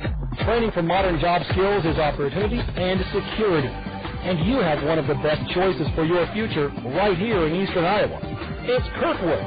Kirkwood Community College offers over 100 degree programs to give you new job opportunities or a smart start on your college path. Find out more today. Call Kirkwood Admissions, 398-5517. Kirkwood, start here, go anywhere. Hi, I'm Papa John, and when I say better ingredients, better pizza, I'm not talking about a little better. I'm talking about a lot better. Let's talk about our pizza sauce. It's made from fresh, fine-ripened tomatoes, not from concentrate. When it comes to ingredients, we select from the world's best. Better ingredients, better pizza, Papa John's. A lot better. Call your neighborhood Papa John's today and ask for the Home Run Special, a large, thin, or original crust pizza with up to 3 toppings for $10.99. Just $10.99. Great teams consist of diverse talent. Rockwell Collins understands this and is committed to developing diversity in our community. We recognize that our leadership in the aviation and communications electronics industry hinges on attracting and retaining a diverse workforce. And we're working with other Iowa companies to create an environment that nurtures diversity. Rockwell Collins. Different thinking makes us great. Great thinking makes us different. Top of the 6th inning, Fort Wayne on top of the Kernels 2-0. Fort Wayne looking to take 3 out of 4. No, 2 out of 4. Split it. Don't want to give them too much as they head back to Indiana. Mike Sanso, and how many times do you see it, John, in baseball? You make a great defensive play, and you're the leadoff guy in the next inning. Sanso caught Albano's drive to deep center, 399 feet away, and then, as you called it, Scotty, rammed into the 8-foot-high green-padded wall to take a run away from the Kernels. The 0-1, Sanso shows bunt, bunts a foul toward the Kernel dugout. He's in the hole 0-2. Yeah, that's up there in the top 5 of catches we've seen here at the ballpark this year. Nothing's going to beat Brad Kuhn, I don't think. That one a couple of weeks ago where he dove headlong into the right center field gap. That one should have been on ESPN's Major League Web Gems. Didn't see it that night. Maybe it was. I don't know. It sure should have been. Fort Wayne's out. Hit is 5-1. The 0-2 from Andy Hill. Wasted it up high, and it's a ball and 2 strikes. Sanso has been on twice. Walked, singled, and scored back in the 4th. 2-0 in favor of Fort Wayne. And here comes the pitch from the right-hander, Andy Hill. The delivery, curve, and it's laced foul. Whew. Down the left field line. Foul by about 4 feet. Boy, look at that herd of kids scrambling for it, Scott. And the kids didn't get it. No, and Madison Edwards tossed it up to a fella on the Randy Keel Confidence Picnic Pavilion down the left field line. If you've been a winner of our Springhouse Trivia question this season, congratulations. Check swing, did he go? Yes, he did. Ball in the dirt, and Whipkey will have to throw to first. It'll be a strikeout credited to Andy Hill. That'll be his 4th of the afternoon and a 2-3 putout. one out. If you've been one of our previous Springhouse Trivia question winners, we've had 30 different. Please play along wherever you're tuned in today, but don't call in, and a $5 gift certificate will go to our winner of the Springhouse Trivia question this afternoon.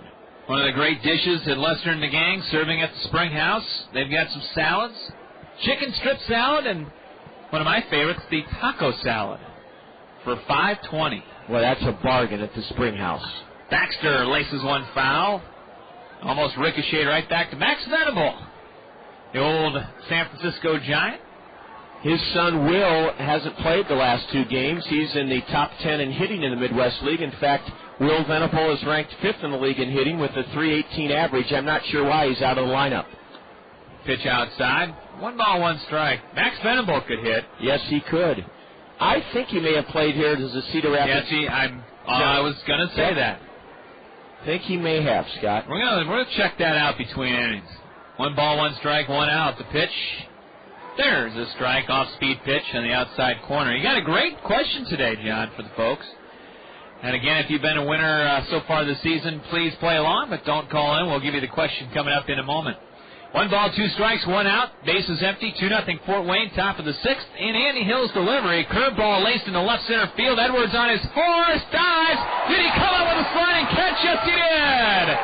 Madison Edwards taking a double away from Mike Baxter in the left center field gap. Madison sprinted over to his left, Scott, and dove, slid on his knees, and kicked it right off the blades of the grass, and you're right, he robbed Mike Baxter of a double. That is the second outstanding play defensively for the Kernels today. Madison Edwards. Great catch by Edwards. Here's today's question, Springhouse Family Restaurant Baseball Trivia question. Prior to Jeff and Jared Weaver of the Angels, the St. Louis Cardinals had the last brother pitching teammates. We would like you to name them. As pitch downstairs 1-0 to Kyle Blanks. 0 for 1 with a sacrifice fly in the 4th inning. Prior to Jeff and Jared Weaver of the Angels, as a pitch in the dirt, the Cardinals had the last brother pitching teammates. Name them. 896-7589 is our phone number. 896-7589. With 2 out, bases empty, a ground ball to third. Gobbled up over on the corner by Morris, and he throws out Blanks, and that's it for Fort Wayne in the top of the 6th inning. No runs, no hits, no errors, nobody left on base. Again, our question, prior to Jeff and Jared Weaver of the Angels, the Cardinals had the last brother pitching teammates. We would like you to name them. 896-7589. We'll have the answer and hopefully a winner for you when we come back. As the bottom of the 6th inning coming your way after 5.5. It's 2-0 Fort Wayne, and you're listening to Kernel Baseball on the Kernel Radio Network. Hi, I'm Phil Andrews, your local Pekin Insurance agent at Andrews Insurance here in Cedar Rapids. Even though we all do our best to stay healthy, we can never anticipate when an illness or accident might strike. Couple that reality with rising medical costs, and the importance of a top-notch medical plan becomes clear. Pekin Insurance offers a wide choice of deductibles and a non-tobacco user discount. To explore the major medical insurance plan that best fits you, visit me, Phil Andrews, at Andrews Insurance. Hi, this is Dave Town with Five Seasons Transportation and Parking. Do you ever wonder if it's safe to send your child on the bus? It is, and here's a few reasons why. All the buses in Cedar Rapids are equipped with security cameras, so the drivers always know what's happening behind them. The buses also have global positioning systems, or GPS, which means they can be tracked at any time by satellite. Does that surprise you? It shouldn't. Five Seasons Transportation takes safety very seriously, and we've taken many steps to make sure your child will have a safe, easy ride every time they take the bus. Even when your child isn't on the bus, Five Seasons Transportation is helping keep them safe by using pollution-free biodiesel and alcohol fuels, Iowa products that help keep the air clean. And if your child is ever in trouble, they can always flag down a bus for help. I'm Dave Town, and I like to think of the bus as a traveling safety cocoon, motoring along Cedar Rapids streets. And keep in mind, if the bus is that safe and easy for your child, maybe you should think about riding the bus to work. Affordable, convenient, and safe. That's the bus. Ride it. We're back. Bottom of the 6th inning. Scott Unash, John Rogers with you. We have a winner to congratulate in our Springhouse Family Restaurant Baseball Trivia question. In this 2-0 game, Fort Wayne leading the Kernels. And Madison Edwards, who made a great catch in left center field, sliding on his backside, leads things off, and hits one high in the air behind the infield. Second baseman going out and making the grab just about along the line was Joe Dom Rivera. And quickly, 1 pitch, 1 out here in the Kernel 6th inning. Well, our winner hails from Waterloo, up by 380. Waterloo's Mike Neff, Scott. Mike Neff, N-E-F-F. And Mike was tuned in, listening on the radio. He said he loves listening to Kernel baseball as well as you on the 19th hole, and he says we come in loud and clear on the I-380 corridor during the day. Absolutely amazing. Thank you, Mike. Thanks for the kind words. Here's Anderson Rosario, and he has the back out of the way of an inside fastball from Stevie Delabar. So, Mike Neff, congratulations. He came up with the correct answer. The last brother pitching tandem in the major leagues before, before the Weavers belonged to your Redbirds, John. 96, 97, and then again in 2001. The brothers Benet. No, the Bennis brothers. Andy and Alan. Swing and a miss. Rosario is going for the downs on that fastball, and it's 2-1. In fact, Scott, in 96, Andy Bennis and Alan Bennis combined for 31 wins and 20 losses for the Redbirds as they won the Central that year. We had a great guess from another caller. Strike 2 on the outside corner with a fastball. A caller said, how about the Worrells? Well, that was a great guess. Tim Worrell never was a teammate of Todd Worrell with the Redbirds. But a great guess. Yes, Andy and Alan Bennis were pitching teammate brothers for the Redbirds, as Scott said, in 96, 97, 2000, 2001. And Mike Neff knew that. You've earned a $5 gift certificate to the Springhouse, Mike. I went back and looked, and Ramon and Pedro Martinez were teammates with the Dodgers in the early 90s. The 3-2, ball 4, and that is the first walk of the afternoon given up by Stevie Delabar, and that will bring up the tying run to the plate as Kernels will flip the order over to Brad Kuhn. Of course, Paul and Rick Russell were pitching brother teammates, so were Dizzy and Daffy Dean. There weren't too many of them, though. No, I don't think the Perrys ever pitched together, Gaylord and Jim. Looked at first from the high set. Runner not going. Pitch delivered, low and away. Ball 1 to Brad Kuhn is 0 for 2. 9-game hitting streak on the line, perhaps right now for Brad. Nothing doing in either club's bullpen. That's because both right-handers, Delabar for the Wizards and Andy Hill for our ball club, have pitched great games. Runner not going, and there's a fastball taken for a strike. 1 ball, 1 strike. This would be an ideal pitch to go on right here. Boy, Jared Weaver has done very well. The Angel first-round pick from a couple of years ago. Jeff Weaver, his brother. Yeah, 1-1 count. I think, Scott, you may be right. Rosario may be running. Rosario with the lead at first. Draws a look, not going, and a swing and a foul left side as Kuhn slapped it out of play. And that'll put the leadoff hitter in the hole. 1 ball, 2 strikes. Alan Bennis was a first-round pick of the Cardinals, never quite lived up to his hype because of some injury problems. And the Cardinals, of course, got a lot of mileage out of Andy Bennis twice. Yes, they did. 1 ball, 2 strikes. Runner not going. The swing and a foul again. Heads up over on the hot corner grill area. Lanny Peterson, Scott, almost got picked off. Lanny's smiling as usual. Lanny now watching as those kids scramble for it. Lanny Peterson standing in the sunshine by the hot corner grill. It's a good spot. Kuhn trying to stay alive. 1 ball, 2 strikes. Here's a throw to first. Rosario back in. Now, Andy Bennis had a great college career at Evansville. That's right. I think it was Evansville. I think you're right. He was a first-round pick of the Padres. Yeah. Back in the early 90s, Scott, or late 80s. He had some problems health-wise, too. Long set, runner not going. The 1-2, slapped down the line in right field, but bending foul for Brad Kuhn. Yes, Pedro and Ramon Martinez in 1993 for the Dodgers were a combined 20-17. Ramon was 10-12. Pedro was 10-5 in 93. But, man, Andy and Alan Bennis were 31-20 for the Cardinals in 1996. I think Mike Scioscia would take that out of Jeff and Jared Weaver this year. In a nanosecond. 1 ball, 2 strikes, 1 out, man on. And the pitch again. Kuhn stays alive and fouls it back. Good at-bat right now for Brad. No work in the bullpen for either club right now. Both starters have been very good. Sharp this afternoon. Stevie Delabar for Fort Wayne. And for the Kernels, right-hander Andy Hill making his 4th start of the year. Bottom of the 6th, 2-0. Favor of Fort Wayne. Anderson Rosario on at first after a walk. Not going. The delivery is hit in the air, short left field. Diaz coming over and toward the line makes the grab. Step in foul ground. And that will be the second out of the inning. Good at bat for Brad. Let's see if Dallas Morris can help the Colonel cause. Man, we're right in this game again, Scott. We talked earlier about 21-run games. We've won 8 and lost 12.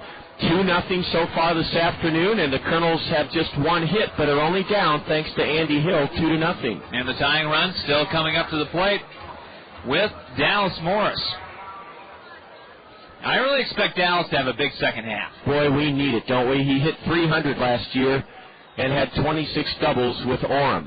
See if the runner takes off during this at-bat for Dallas Morris.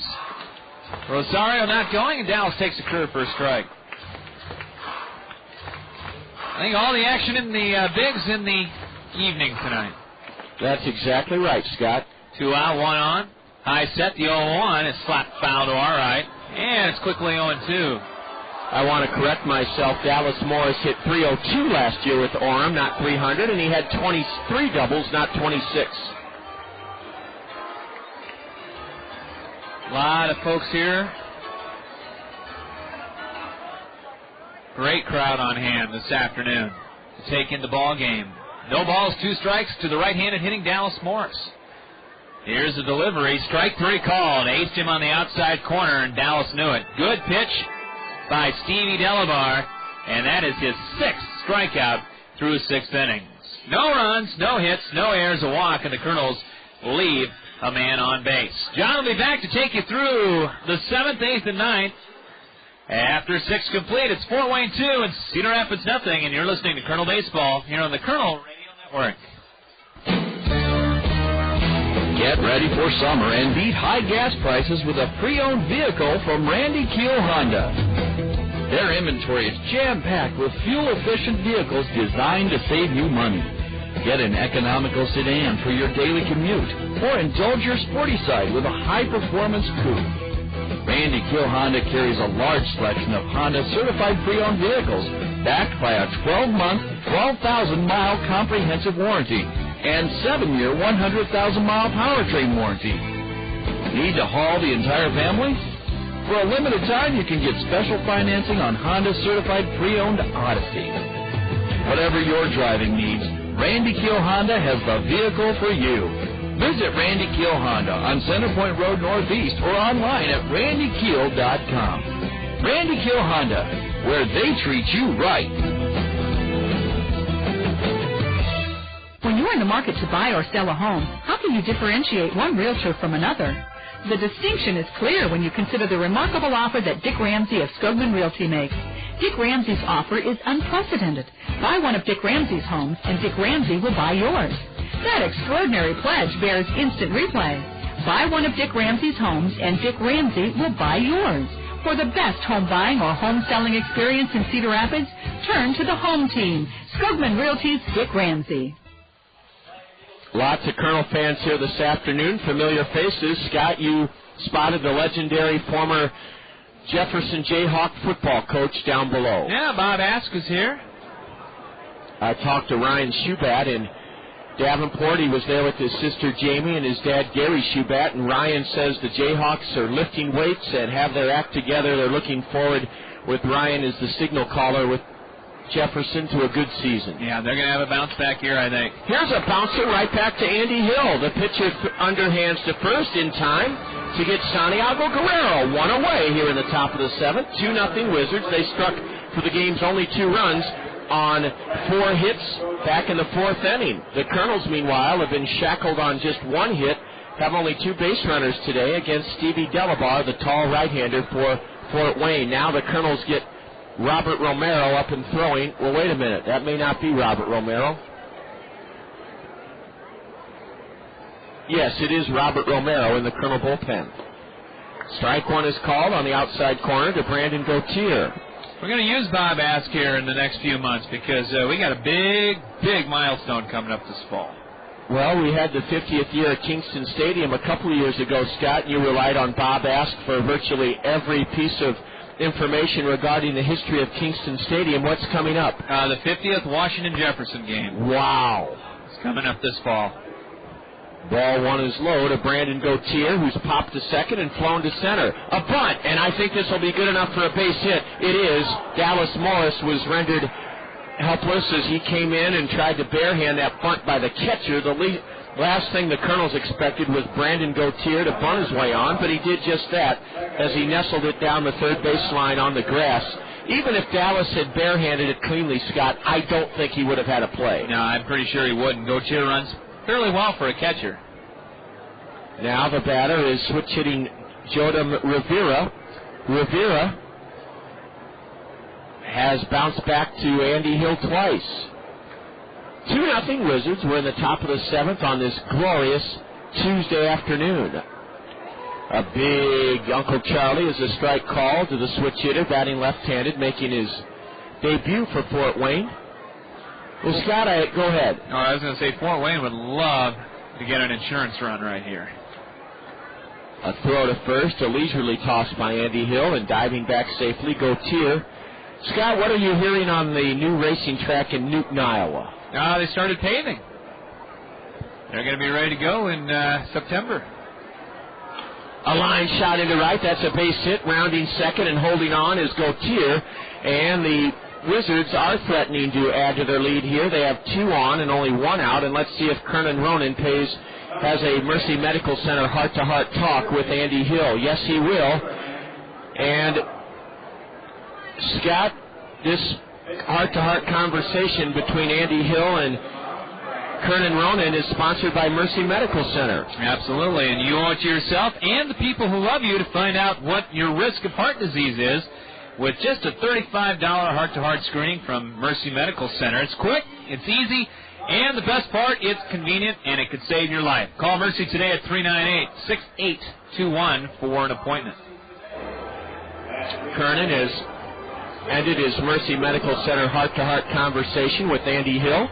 2 on, 1 out, top of the seventh, and the Wizards lead it 2-0. We'll get to our baseball fun fact in the bottom of the seventh inning. Boy, I think the crowd here, Scott, is just really enjoying the beautiful weather. Yep, I know I am. Oh. Abraham Aguilar pops it up. And Dallas Morris shading his eyes from the sun. The infield fly rule applied. He didn't see it. He didn't see it, but fortunately the infield fly rule was called and a force out at third. A force out of third. Now the runner went. Now wait a minute. Gotta go back. Now here's a throw to first. Trumbo will tag a runner out, and another runner goes to third, or is it a double play? Double play. Scott, help me out. The infield fly rule was called as Morris lost the ball in the sun. And I don't know how that's going to be scored. It is a double play. Yeah, it is. Infield fly rule was in effect, so the batter was out. Runners can go at their discretion.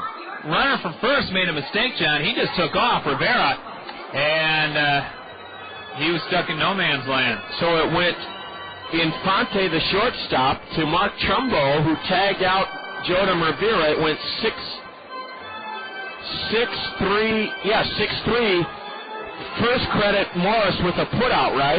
Even though he lost the ball in the sun. Well, we'll check it out with Mr. Schulte next door. How's that? I defer to him. The Kernels turn their second double play of the afternoon. Lindale Dental Care brings us the seventh inning stretch. A festive atmosphere here at the ballpark. After 6.5, Fort Wayne 2, the Kernels nothing. This is Kernel Baseball on the Kernel Radio Network.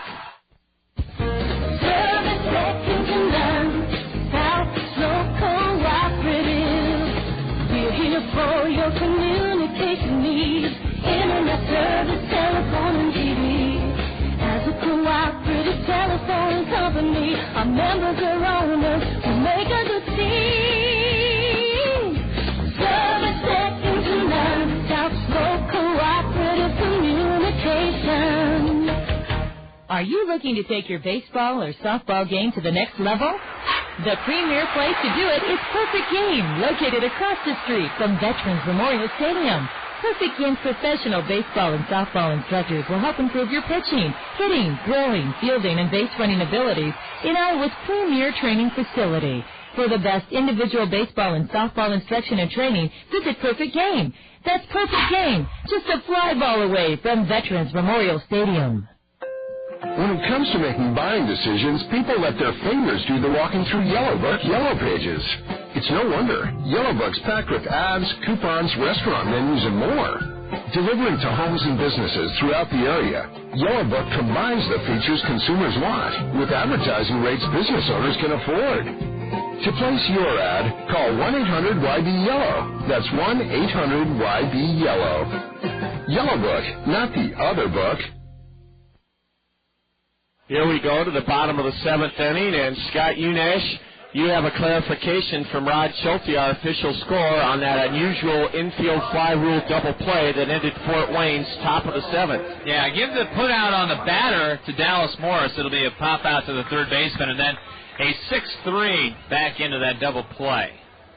Leading off for the Kernels in the bottom of the 7th, Brett Martinez, a swing and a foul off to the right, the heart of the Kernel order here in the bottom of the 7th. We haven't been able to do much at all against Stevie Delabar, who gave up a leadoff double to Whipke in the 5th and then walked Anderson Rosario, the Kernel newcomer, with one out in the 6th. Those are the only two Kernel base runners. Ball one is high to Brett. In the 7th for Fort Wayne, no runs, 2 hits, no Kernel errors, 1 left, a double play. Brett Martinez rolls one weakly to short. Easy for Jesus Lopez. The throw to first. One gone here in the Kernel 7th inning. Man, oh man, Stevie Delabar, 4-4 on the year. 57 2/3 innings pitched, allowed 54 hits, struck out 47 in 57 2/3, walked 25. The league hitting .249 against him. He has been virtually in total command here so far today. 2 hard hit balls, basically. That's been it. One went for a double, and the other one, the great catch by Mike Sanso in center field. Here's Flint Whipke, who owns the only Kernel hit of the day. A leadoff double his last time up, ball one low. Our baseball fun fact, the umpires are back working after the strike, and Major League umpires, here's a towering pop-up behind home plate, a tough play for Brandon Gautier. He's there, and it's just over the screen into the staging area behind home plate. Strike one on Flint, 1-1. Hey, who got that one? My little pal Bill. Oh, that's great, Scott. Bill will bring that to practice, I bet. Umpires' salaries range in the big leagues from $85,000 a year to $340,000 a year. That's our baseball fun fact. Strike 2 called. Whipke didn't like the call by plate umpire Brad Purdom. Boy, those big league salaries are a far cry from what the guys make here, isn't it? Aren't they, Scott? Oh, a far cry and a half. A bouncer to short. Jesus Lopez gets a room service hop and pegs in time. 2 away here in the bottom of the 7th. The Kernels have been able to do absolutely nothing so far against the tall right-hander.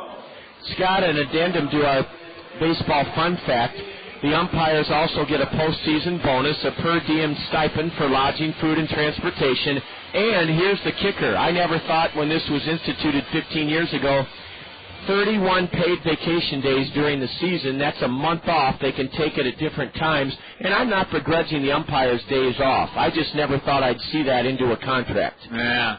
Well, yeah, that's been new. Yeah. Like you said, over the past decade or so. And that's why you see the AAA umpires come up and take the series every once in a while. Which is a positive. Yep. And if you look at an umpire like an airplane pilot, you don't want to overwork them and have their senses dulled by too much work. Absolutely. Strike 2 called to Mark Trumbo, 1-2.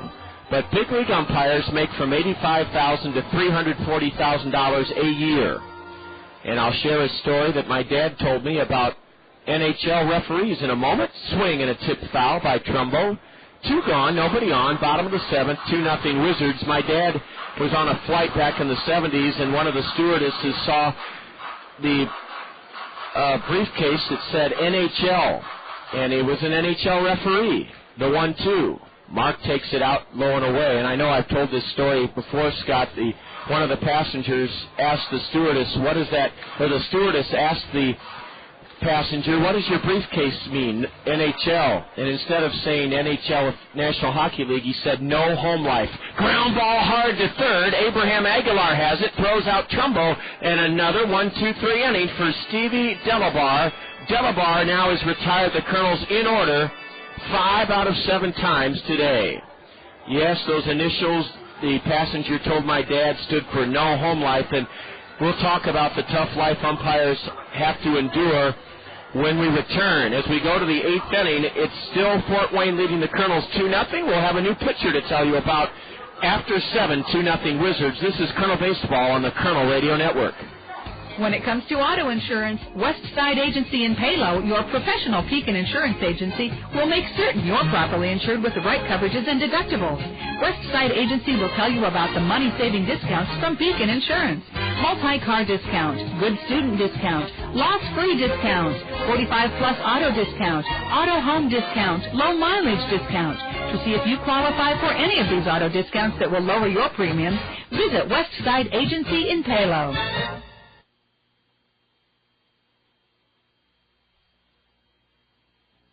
Honey, don't throw those cardboard boxes away. Oh, yeah, I forgot that we're not allowed to do that. What should I do with them? Cardboard is recyclable. Just cut the boxes up and flatten the pieces. There's some string in the garage that you can bundle the pieces up with. Make sure you use the string, though, not tape. Okay, I cut the cardboard boxes up, flatten the pieces, and bundle them together with the string. Now what do I do with it? Just set it out next to the blue curbside recycling box. Remember, cardboard is not accepted as garbage. Follow the steps you heard carried out by our happy couple and recycle your cardboard. We go to the top of the 8th inning, and U.S. Cellular brings us this Kernel call to the bullpen. Get your wireless relief with Call Me Minutes, only from U.S. Cellular. And Scott Unash, before I tell our listeners about Robert Romero, what an outing for Andy Hill. Yeah, Andy Hill deserves a better fate this afternoon. Pitched 7 innings, gave up only 7 hits, walked 1, struck out 4, 2 runs, both earned. And Andy was very good today. 1 shaky inning, and that was it. That's the same thing that happened to Andy in his last start, a 7-3 Colonel loss in Davenport. He got no run support, went 7 innings, allowed 3 runs on 4 hits, struck out 3, walked none. You said it, Scott, if we can get any semblance of an offense in the second half, we could be a very, very tough team to contend with, but we just haven't shown any signs of much offense all year. So unless the Angels bring in somebody or 2, we know Jordan Renz will be healthy. He may play in the series opener Thursday night, but we need even more than Jordan's bat. Yeah, we need corner guys to get up a little bit more. Brad's starting to get hot. 9-game hitting streak on the line today. And this all come together and things could go well. Robert Romero on in relief out of the Colonel bullpen, and he's even on the count to Jesus Lopez. Jesus pops one foul. There may be a play near the Colonel bullpen for Mark Trumbo. Trumbo goes behind the screen and runs out of room. That's too bad. We have a protective screen between the Colonel dugout and the bullpen to protect folks that are watching the game, and that ball landed in play, but Mark stayed clear, I think, of that freestanding screen. That really played a role in that lack of an out. Yeah, that's a tough one right there. Romero, 0-2 in the year, making his 15th appearance, 4.32 ERA. Has pitched sparingly, 16 2/3 so far this season, giving up only 10 hits, but 8 earned runs. Has hit 4, walked 11, and has struck out 13 in the league, only hitting 182 against Romero. The 2-2 to Jesus Lopez. Low for ball 3. Roberts' area of improvement needs to be control. He last pitched Friday in Davenport. He went a third of an inning, allowed 3 runs on 1 hit, struck out none, walked 1, hit 1. 3-2 pitches hammered on 1 hop right into the midsection of Marco Albano, who double pumps, waiting for Trumbo to get to first, and Marco throws out Jesus Lopez.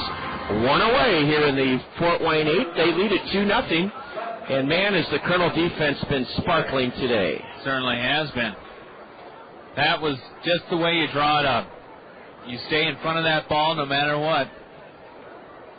And a good play by Marco Albano. Scott, another note on the umpire. There's a drag bunt up the first baseline, a thing of utter beauty, and Robert Romero makes a very wise choice and lets it roll foul in front of first. Boy, what a terrific sacrifice, or a terrific drag bunt attempt by Javis Diaz. That was about as good as it gets. It looks like it was going to stay foul or fair, John, and then all of a sudden, the last second, I think it caught the edge of the grass, and it shifted it into foul ground for Javis Diaz right there. He's in the hole 0-1. Scott, another postscript to our baseball fun fact about Major League umpires. Up until the year 2000, there were separate American League and National League umpires. Diaz now hits a drive tailing foul out of play onto the Randy Keel Confidence Picnic Pavilion down the left field line, strike two. Yeah, now they go between leagues. That was part of, I think, the last contract. It sure was. The American League umpires used to wear red jackets. Remember that? Oh, unfortunately. You didn't like that, huh? The 0-2 is just tying away for ball one. It was a look. Yes. Ron Luciano. Remember that book he wrote? He passed on, didn't he? I think so, yeah. Of course, Eric Gregg just in the past week. The 1-2 to Diaz. Swing and a miss on a Robert Romero changeup. Oh, did Robert Romero have Javis Diaz fooled on that 1-2 pitch? 2 away here in the Fort Wayne 8th inning. 2-0 Wizards. As Scott said, if they hang on to win today, they'll gain a split in this series. The Kernels would like to do what they did last night, rally down the stretch and win and make it 3-4 from Fort Wayne. Mike Sanso walked in the first but was caught trying to steal second. Singled and scored the Wizards' second run in their 2-run fourth. Struck out his last time. He has the defensive play of the game for Fort Wayne, taking a run away from the Kernels. Back in the 5th inning, robbing Marco Albano of an extra base hit with Whipke at third and 2 out. Ball 2 outside to Mike Sanso, a .248 hitter. Only afternoon game in the Midwest League today, as you probably would imagine. Sanso tomahawks the next pitch foul, out of play down the right field line. Scott, I remember the Philly Fanatic putting a double cheeseburger on second base for Eric Gregg. Eric Gregg, good guy. Yeah. Not the world's greatest umpire. I think he would probably admit that as well. Strike two at the knees. A little bit like the cartoon character Fat Albert, in that everybody loved him. Yeah. And always had a weight problem, and eventually, unfortunately, succumbed to it. Swing and a tip foul at the feet of Flint Whipke. Oh, the Kernels were within a hair of striking out Mike Sanso to end this 8th inning. Yeah, and Eric what, had a stroke? Yes. Thinks that's what it was? He was only 55, Scott. Yep. Only 55 years old. Last night or 2 nights ago on our Springhouse Trivia question, we asked the name of the manager who passed on after leading the Mets to the '69 World Championship. Strike 3 called to Mike Sanso. Robert Romero with a well-pitched 8th inning retires Fort Wayne in order and keeps the Kernels right on the heels of the Wizards. Gil Hodges passed on at age 47 of a heart attack just 2 years after leading the Miracle Mets to their 1969 championship. We go to the home half of the 8th. The Kernels still in this one, trailing the Wizards by a pair, 2-0. This is Kernel Baseball on the Kernel Radio Network.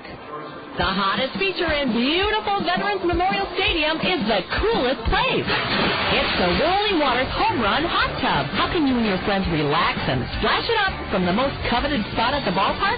Simply register at Center Point in Westdale Mall and listen. If you're selected as the winner, you'll enjoy the ultimate entertainment experience. AquaJet Stream Comfort atop the left field wall in the Whirling Waters Home Run Hot Tub. Brought to you by Westdale Mall and Whirling Waters. Your chance to splash it up. Get ready for summer and beat high gas prices with a pre-owned vehicle from Randy Keel Honda. Their inventory is jam-packed with fuel-efficient vehicles designed to save you money. Get an economical sedan for your daily commute, or indulge your sporty side with a high-performance coupe. Randy Keel Honda carries a large selection of Honda certified pre-owned vehicles, backed by a 12-month, 12,000-mile comprehensive warranty and 7-year, 100,000-mile powertrain warranty. Need to haul the entire family? For a limited time, you can get special financing on Honda certified pre-owned Odyssey. Whatever your driving needs, Randy Keel Honda has the vehicle for you. Visit Randy Keel Honda on Centerpoint Road Northeast or online at randykeel.com. Randy Keel Honda, where they treat you right. Much to the surprise of Scott Unash and I, the Wizards have lifted Stevie Delabar. Their starter went 7 innings, surrendered no runs on 1 hit, struck out 6 Kernels, walked 1, and threw a wild pitch. Brandon Higlin, Higlin, a lefty, takes over for Fort Wayne. Brandon pitched 2 scoreless innings in the Wizard 15-inning win here on Sunday afternoon. Allowed a hit, struck out 2, walked none. And, boy, I'll tell you, Scott, the Kernels may have just gotten a break. As good as Brandon Higlin's numbers are, Stevie Delabar was virtually unhittable today. Yeah, this is what you want. If you're the Kernels, you wanted to get Delabar out of there as quickly as you possibly can and try your luck with somebody else here. Yeah, we didn't even see him warm up. It must have been pretty darn quick, John, as he makes his 26th appearance of the year. He's been spectacular, 1-1 with a 1.3 ERA. Larry Infante was 4 feet up the line trying to drag a bunt, a curveball. That was about as awkward of a bunt attempt as you'll ever see. Strike 1 to Larry. Yeah, he missed that by 7 feet.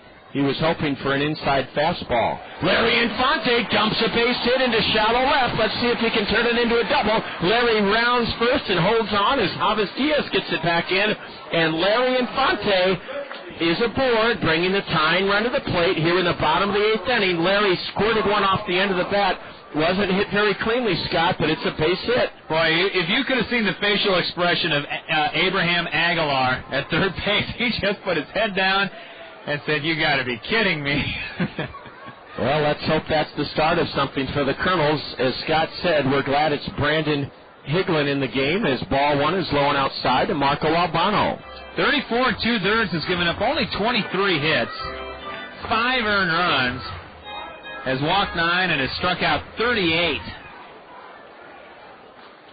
Ball 2 in the dirt. Higlin's from Cal State Los Angeles. Doesn't throw real hard, and I imagine has not faced a whole lot of right-handers, you would think. Brandon was 0-2 with Eugene in 22 games last year. Albano laces one into shallow right center, on the run. It's deep right center, on the run. Mike Sanso does it again, takes an extra base hit away from Marco Albano. Marco's got to be shaking his head in utter discouragement, Scott. He really hit that ball hard. Yeah, he quit hitting it to the center fielder is my advice to Marco. Well, that's what Stan Musial always said. If you're going to hit the ball in the air, don't hit it in the air to center field. 1 out, 1 on. Tough hitting luck for Marco Albano. Now the batter, tying run at the plate, is Madison Edwards. 2-0 Wizards. We're in the bottom of the 8th inning, and Higlin comes set and delivers a strike to Madison Edwards. Well, it's going to be a tough matchup for Madison. He doesn't face a lot of left-handers, and this is a tough one. Runner at first, Larry Infante, 1 away. A curve, now back to the hill, should be a double play. Higlin's throw to second out, the shortstop to first, double play. Madison Edwards forces Infante and hits into a 1-6-3 double play. 1-6-3. Through 8 innings, the Kernels have only had 3 base runners. A leadoff single by Infante, but no runs in the 8th inning. There were no Wizard errors. The Kernels leave nobody aboard. We've only stranded 2 today. And after 8, Fort Wayne still ahead, 2-0 this afternoon. You're enjoying Kernel Baseball on the Kernel Radio Network. In today's work world, knowledge is power. Training for modern job skills is opportunity and security. And you have one of the best choices for your future right here in Eastern Iowa. It's Kirkwood.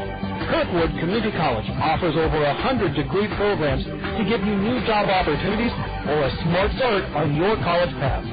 Find out more today. Call Kirkwood Admissions, 398-5517.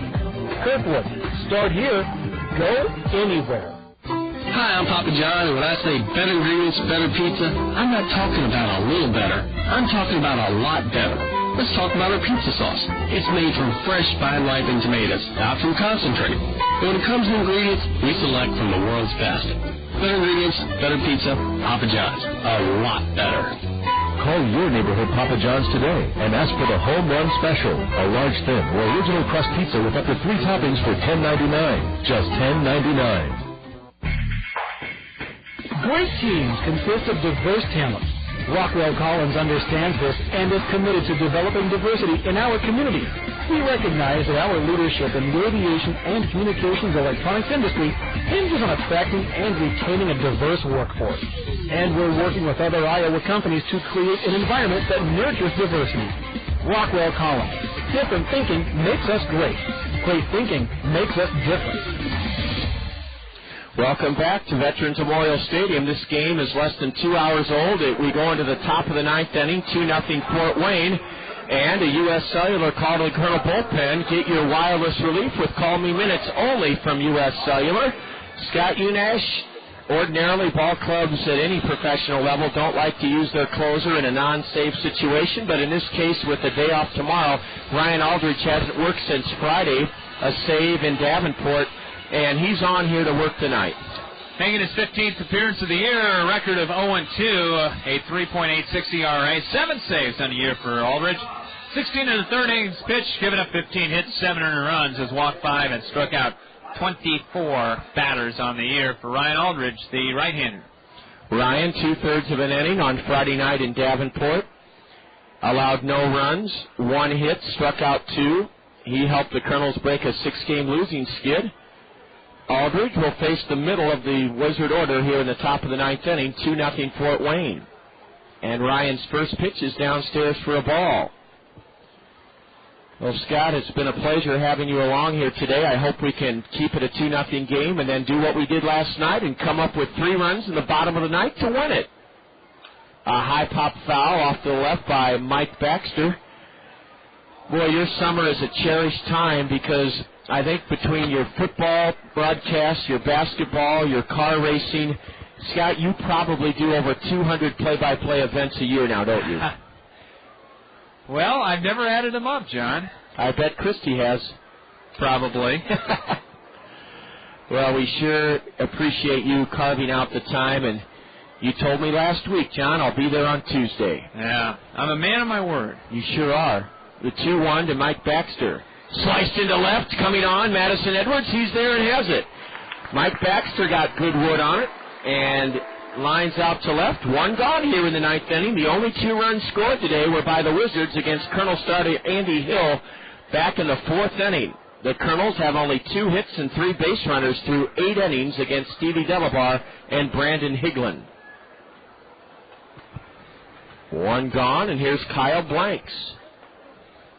Right-handed hitter. First pitch, swing and a miss.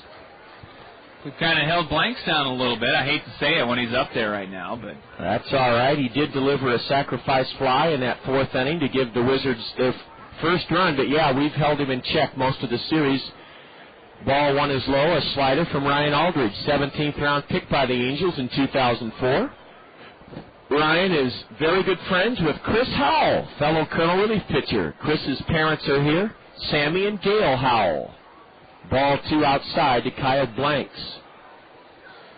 The parents are starting to roll in now that summer is here. It's great to have them visit. We got a very nice phone call last night from Nelson Mendoza. Tommy's father listens into all the games along with Angelinos, Tommy's mom.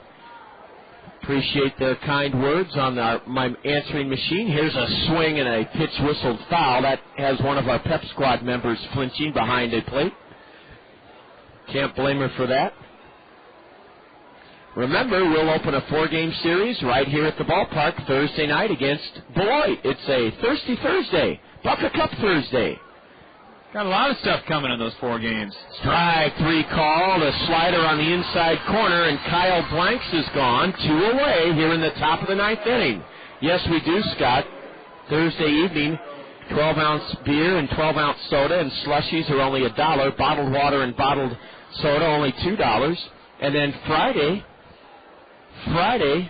Reggie will be here. Here's a chopper to short. Gloved by Infante. Larry pedals his feet forward and throws out. Santiago Guerrero 1, 2, 3 in the top of the ninth as Ryan Aldridge and Robert Romero out of the Colonel bullpen keep the Kernels within striking distance here in the ninth inning. We're going to keep it right here, and the Kernels will bat in the bottom of the ninth. It'll be Anderson Rosario, then the top of the order. Fort Wayne leads it 2-0. The only run scored in this game came back in the fourth inning, a leadoff infield single by Fort Wayne's leadoff batter, Javis Diaz. Mike Sanso then lashed a base hit to right. Diaz stopped at second. Mike Baxter bounced one through the middle into center to load the bases. Kyle Blanks delivered an RBI sacrifice fly to left, scoring Diaz to make it 1-0, and then Santiago Guerrero lined a single into left, and that drove in Mike Sanso with the second run of the fourth inning, and that's been it. The only two Colonel hits, Whipke a leadoff double in the fifth, and Larry Infante a leadoff single in the eighth inning. The Wizards go to their bullpen, and it looks like they're bringing in right-hander Jon Link. Yes, this is Jon Link, and I think it's another break for the Kernels, Scott, because Link was roughed up here Sunday afternoon. He pitched one inning and gave up 3 runs in the eighth on 3 hits, struck out 2, walked 2. Jon Link is on the hill to try to save it for Stevie Delabar. A lot of managers, John, if you get roughed up a little bit, they try to get you out there as quickly as possible to get that bad taste out of your mouth out of there. He's one of the closers for Fort Wayne. Jon Link, 2-3, ERA up to 4.60, making his 27th appearance, all in relief. As, check that, does not have a save so far this year. 29 in the third innings pitched, 28 hits. He's given up 15 earned runs. Has walked 12, has struck out 24. Well, here we go to the bottom of the ninth inning. As Scott told you, Jon Link going for his first save of the year. Link is from Bluefield Junior College in Virginia. A right-hander, 6'1", 175, 22 years old. You're enjoying this one on ESPN Radio 1600, KCRG, Cedar Rapids, Iowa. Anderson Rosario will be first up for the Kernels, the number 9 batter.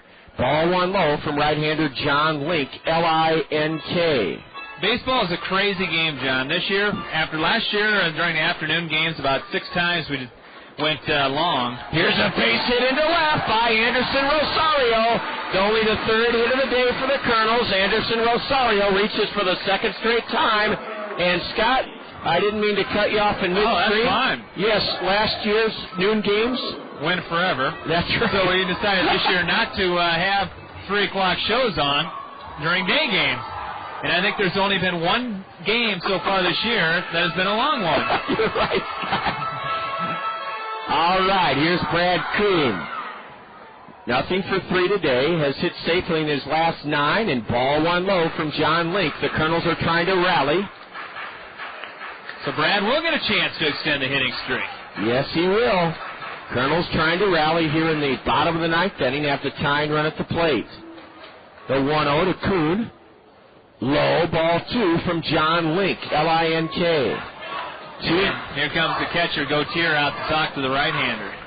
And an old friend, a familiar name to you, Tom Bradley, is the pitching coach of the White Sox. And, Scott, I think at one point the White Sox had 3 knuckleballers on their staff. Wilbur Wood.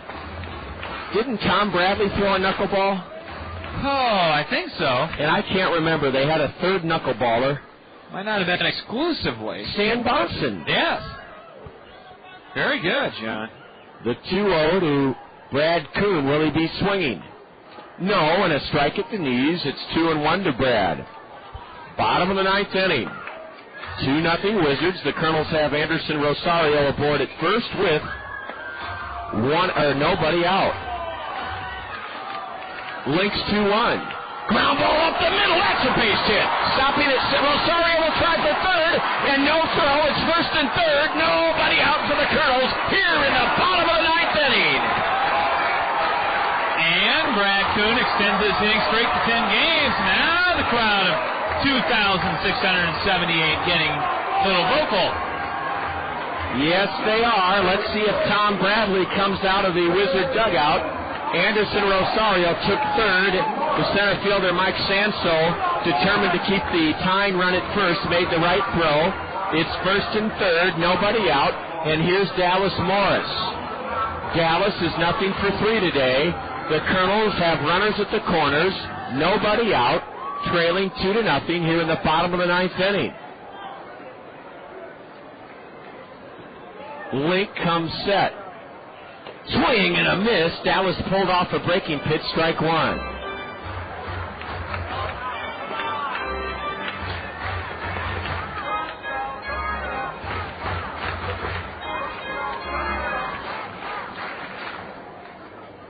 Fastball lined into center, right at Sanso. It'll score a run. Tagging from third is Anderson Rosario. He scores to make it a 2-1 game. And the tying run at first with one away. Boy, Scott, did Dallas Morris ever sting that one hard? Just happened to hit it right at the center fielder. Yeah, it was positioned perfectly. And Sanso, one of the better defensive center fielders in the league, knew exactly what to do with that. Fort Wayne's thinking, hey, that run at third base does not mean anything. That's not going to hurt us. The run that's going to hurt us is over at first base. And now Brad Kuhn getting a bigger lead. We'll see if he goes. He'll either go, in my estimation, or the Kernels will hit and run with Martinez. Brett takes a fastball for a strike. Tying run at first. One out. Bottom of the 9th inning. 2-1 Wizards. Brett Martinez, nothing for 3, has a 7-game hitting streak. Is Kuhn going to run? He has a modest lead. There he goes! Ball outside, no chance for the catcher. Holy cow, did he get a jump? Link just stood there, Scott, for an eternity. If he'd have stepped off the rubber, he could have thrown to second and gotten Brad. Well, except for he would have balked, more than likely. Brad had such a he had a running lead. Now a base hit by Martinez would tie this game. Ooh, a swing and a foul straight back by Brett. Wow. That was a hanger, too. And the second baseman, Joe Don Rivera, is going to come in and talk things over with his pitcher. The Kernels have the tying run at second. One out. Bottom of the 9th inning. We're tied, I hope we can become tied. It's 2-1 Fort Wayne. The 1-2 to Brett Martinez with Kuhn at second as the tying run. High pop foul. That'll be well up into the stands, first base side. How about this Kernel Ball Club? Last night they rallied for 3 in the bottom of the 9th. They raced a 3-1 Wizard lead and won it 4-3. This afternoon, the Kernels have 2 hits, a stolen base, have cut the Wizard 2-0 lead in half, have the tying run at second with only 1 out. 21st one-run game. And now the Kernels getting pitcher ready to go. Chris Howell's going to start warming up in the bullpen. Nothing doing for Fort Wayne. This is Jon Link's game, it looks like.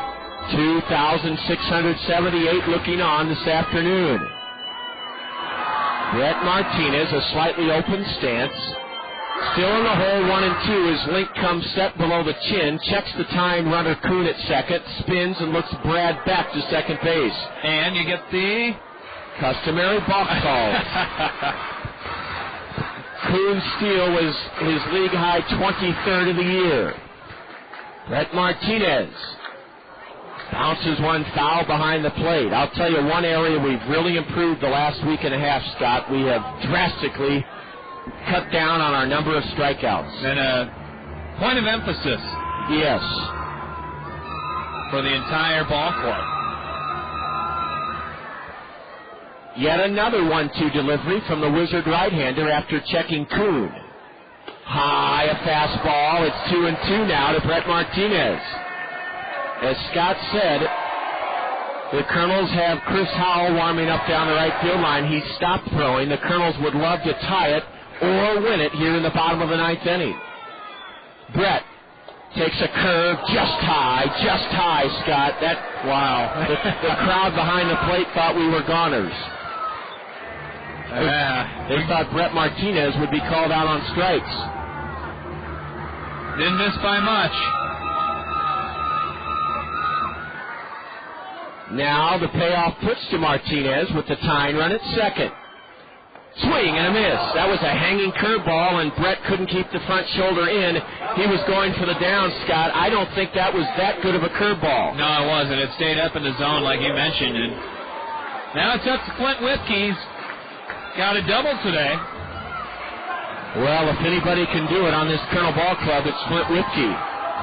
The Wizard battery might be talking over, well, what do you want to do? Do you want to face this guy or do you want to face Trumbo next? They're both right-handed hitters. It's just a matter of the pitcher's preference. 2-1 Wizards. As Scott said, a base open at first, but the so-called book, tells you never put the winning run on. A lot of managers don't subscribe to that anymore. No, not really. Here's the first to Flint. A high drive into deep center. Way back. Sanso on the track. Has it 395 feet away. 395 feet away. Mike Sanso caught the deep drive to center by Flint Whitkey. Wow, a 2-hour and 8-minute game, and the Wizards hang on by a whisker to win it and gain a split in the series. Scott, you can't fault the Kernels for anything this afternoon. No, hey, tip your hat to the starting pitching. Stevie Delabar wins his 5th game of the season, and he only gave up 1 hit. He was the difference along with the center field play of Mike Sanso. Tell you what, we saw, I think, the best 2 center fielders in this league today, defensively at least, John. I concur, Scott. In the 9th inning, 1 run for the Kernels, 2 hits, no Wizard errors. The Kernels leave 1 and stranded 3. The Kernels come up 1 run short in their attempt to rally for the 2nd straight game. Fort Wayne wins it 2-1. Scott and I will have the totals, highlights, and more next here on the Kernel Radio Network. Next up, a musical taste of Dr. Pepper. It's a new spin on an old vibe from me to you. A tasty sip of Dr. Pepper for your ears, and it starts like this. I'm a pepper, he's a pepper, she's a pepper, we're a pepper, wouldn't you like to be a pepper? Now that's cool, but pepper is a little better. So let's slide in a taste of this. I'm a pepper, Right on. But there's still more to it. I mean, there's nothing like it, because every sip is a chicken mashup of 23 different flavors. So for the true taste of Dr. Pepper, we dial it up even more. I'm a pepper. You know it. With 23 flavors mixed into one bold taste, every sip is a cool mix of music to your mouth. Dr. Pepper, there's more to it.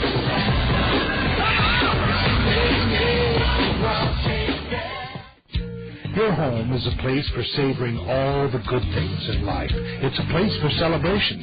It's a place where memories are created. To make sure your home is properly insured, visit Sheets Forest Draper in Marion, your professional Pekin insurance agency. Sheets Forest Draper will give you all important details about homeowners insurance with complete coverages and surprisingly affordable rates. Visit Sheets Forest Draper in Marion for homeowners insurance for your well-lived and well-loved home. It's time for the Kernels Curtain Call. Now, with a game recap, a complete look at the State Farm scoreboard, and a look ahead to upcoming action, let's rejoin the voice of the Kernels, Jon Rogers. What an outstanding day for baseball, and what a terrific ball game to watch.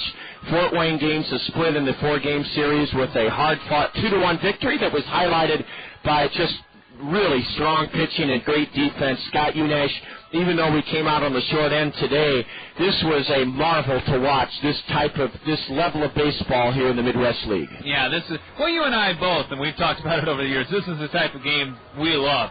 A little bit over 2-hour ball game, that's a pitcher's duel, and that's exactly what we had. And tell you, Andy Hill and Stevie Delabar were twirling it out on the mound this afternoon, and Delabar just a little bit better. Got a key hit here or there, and 1 inning that Fort Wayne put a couple of runs together off of Andy Hill. That coming in the 4th inning when they strung together 3 hits, got a sacrifice fly, and then an RBI single from Santiago Guerrero to get their 2 runs, and it held up for a 2-1 victory. Real quickly, it's not going to take long to wrap this one up. Fort Wayne's 2 runs came in the 4th inning as Diaz led it off with an infield single. That's what got it all going. And Mike Sanso with a solid single to right field. That put runners on at 1st and 2nd. Mike Baxter then with a solid single to center field. Bases loaded, nobody out. Kyle Blanks came up with a sacrifice fly to left, scoring a run. making it 1-0. And then Santiago Guerrero with an RBI single to left, making it 2-0. But then Andy Hill got Brandon Gautier to fly to center, and Jodam Rivera on a comebacker. A nice defensive play by Hill for the final out of the inning. Kernels had some opportunities, and that included in the 5th inning, Flint Whipke on third with 2 outs. Marco Albano hit one to the 400-foot mark in center field. Mike Sanso, the center fielder, with his back to the infield, made the catch and then ran into the wall, a la Willie Mays, and that saved the game right there for Fort Wayne. Kernels did get a run in the bottom of the 9th inning. Anderson Rosario, his first hit as a member of the Kernels, a little dumper to the opposite field and left. Brad Kuhn then extended his hitting streak to 10 games with a solid single to center, putting runners out at first and third.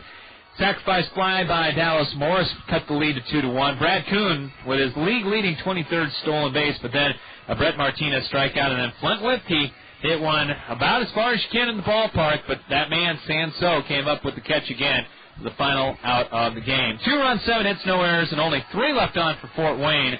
For Cedar Rapids, 1 run, 4 hits, no errors, and we left 3 on. Winning pitcher was Stevie Delabar. He goes to 5-4 on the year. Tough luck loser today was Andy Hill, who drops to 1-3. Jon Link, despite giving up a run in the ninth, picks up his first save of the season. Game took 2 hours and 8 minutes to play in front of a sun-splashed crowd of 2,678 this afternoon here at Veterans Memorial Stadium. That's Scott Unash with the first portion of the Colonel Curtain Call here in the zone. Scott was with us for a wonderfully played ball game, and Fort Wayne hangs on for a 2-1 victory. The Colonel record now is 29-37, and we'll tell you about the upcoming series, leg 2 of the 8-game homestand that brings us up to the All-Star break in the next portion of the Colonel Curtain Call. Stay tuned. Our PRC play of the game is next. 2-1 Wizards. We'll be back in just a moment. Fairfax State Savings Bank is paying you to come to the ballpark every Wednesday this season. You heard right. Fairfax State Savings Bank is paying you to come to Veterans Memorial Stadium every Wednesday this season. The first 750 of you Colonel fans to enter the gates before Wednesday's home game will receive an envelope full of money inside from Fairfax State Savings Bank. Each of those 750 envelopes will contain a greenback up to a $100 bill. Fairfax State Savings Bank, free money Wednesdays. Come early to line your pocket with cash. There's a lot you can do to satisfy your taste for Italian. You can marry one. You can drive one. Or you can go to Zio Giano's and feast on Zio's homemade bread, pizzas, and pasta, authentically prepared as Zio Giano's famous Italian style. Zio Giano's for the hometown taste of Italy. Come to Zio Giano's, the pasta makes you Zio. Come to Zio Giano's for real Italiano. Come to Zio Giano's, the pasta. The Colonels pitch well, field well, and come up 1 run short in a 2-1 game. Colonels have played 21 one-run games this year and have gone 8-13 in those one-run contests. PRC is proud to support the communities where their employees live and work. PRC now brings us our play of the game. A job at PRC is a job you'll love. They term their benefit package Life Essentials, and they include paid training, a casual dress code, flexible schedule, 401k retirement savings plan, and a medical, dental, vision, and pet insurance. If you're looking for a job where you'll be a part of an amazing team that cares for your needs and gives you the ability to grow, visit PRC online, www.prcnet.com. Fort Wayne led this game 2-0 when Abraham Aguilar led off in the top of the 5th inning against Colonel starter Andy Hill. Here's our PRC play of the game. The payoff 3-2 line drive, one hopper backhand is short. In front they throw, and he got him. That was one of the best ones of the year right there. Infante, a headlong dive in the hole is short, got up and threw out Aguilar. And the reason that Scott and I picked that as our PRC play of the game, the next batter, Jesus Lopez, doubled, and had not Infante made that sterling defensive play against the first hitter in the Wizard fifth inning, the Wizards would have added to their 2-0 lead. The Kernels got great defensive plays from Infante at short, that PRC play of the game, and an outstanding play later in the afternoon by left fielder Madison Edwards to rob Mike Baxter of an extra base hit. Our PRC play of the game, Larry Infante's terrific backhanded stop on a line shot in the hole at short to get Abraham Aguilar. Scott Unash with the call. Scott will have a complete look next at the evening action on the State Farm Major League scoreboard. The Wizards clipped the Kernels in the series finale today 2-1, and we'll be back in just a moment. The hottest feature in beautiful Veterans Memorial Stadium is the coolest place. It's the Whirling Waters Home Run Hot Tub. How can you and your friends relax and splash it up from the most coveted spot at the ballpark? Simply register at Center Point in Westdale Mall and listen. If you're selected as the winner, you'll enjoy the ultimate entertainment experience. AquaJet Stream Comfort atop the left field wall in the Whirling Waters Home Run Hot Tub. Brought to you by Westdale Mall and Whirling Waters. Your chance to splash it up. Get ready for summer and beat high gas prices with a pre-owned vehicle from Randy Keel Honda. Their inventory is jam-packed with fuel-efficient vehicles designed to save you money. Get an economical sedan for your daily commute, or indulge your sporty side with a high-performance coupe. Randy Keel Honda carries a large selection of Honda certified pre-owned vehicles, backed by a 12-month, 12,000-mile comprehensive warranty and 7-year, 100,000-mile powertrain warranty. Need to haul the entire family? For a limited time, you can get special financing on Honda certified pre-owned Odyssey. Whatever your driving needs, Randy Keel Honda has the vehicle for you. Visit Randy Keel Honda on Centerpoint Road Northeast or online at randykeel.com. Randy Keel Honda, where they treat you right. Welcome back on this magnificent Tuesday afternoon to Veterans Memorial Stadium, where 2,678 saw a very well-ordered game between the Kernels and Fort Wayne Wizards, and Fort Wayne won it 2-1. Now, thanks to State Farm Insurance agents Gary Schubat, Dale Thompson, Al Shetler, and Brad Dunn, Scott Unash will have a complete look at what you can look forward to listening to or watching or attending tonight on the State Farm Major League scoreboard. All right, John, we'll start things off in the American League. Tonight, all these are night games, by the way. It'll be the Tampa Bay Devil Rays taking on Detroit at Comerica Park. Detroit coming back to win last night in 13 innings. Cleveland visits Yankee Stadium to take on New York. It'll be Baltimore at Toronto. The White Sox will be in Arlington to take on the Texas Rangers one more time. Red Sox of Boston on the road at the Metrodome to take on Minnesota. It'll be Kansas City at our parent club, the LA Angels of Anaheim. And on the West Coast, it'll be Seattle taking on the Oakland Athletics. That is your American League schedule for this evening. Tonight in the National League, the Cardinals on the road as they take on the Pittsburgh Pirates. It'll be Colorado at the red-hot Washington Nationals. Atlanta in South Florida to take on the Marlins. The Mets on the road against the Phillies. Big series right there, especially for the Phils. Milwaukee at Cincinnati to meet the Reds. It'll be Houston at Wrigley Field to meet the Cubs. San Francisco is at Phoenix to meet the Diamondbacks, and the LA Dodgers in San Diego to take on the Padres. Tonight in the Midwest League, it'll be West Michigan at Dayton at 6 o'clock. Quad Cities will be at Southwest Michigan. Wisconsin at Lansing. Then at 7 o'clock tonight, Clinton is in Peoria to take on the Chiefs. Kane County at Burlington. South Bend is at Beloit. And just to kind of wrap up the Midwest League, John, pretty much everything is said as far as the playoff teams are concerned. We just don't know what order they're going to be in. It's going to be West Michigan and Lansing out of the East, and then Kane County and Peoria coming out of the West in the first half. And it's unusual, Scott, with a full 4 games left in the first half to have those playoffs kind of settled. Ordinarily, things come right down to the wire. First time I remember in a while that has not been the case. That's Scott Unash. He took a look at what's ahead tonight on the State Farm Major League scoreboard, sponsored by State Farm Insurance agents Brad Dunn, Al Shetler, Dale Thompson, and Gary Schubat. Scott, it was a real pleasure having you alongside this afternoon.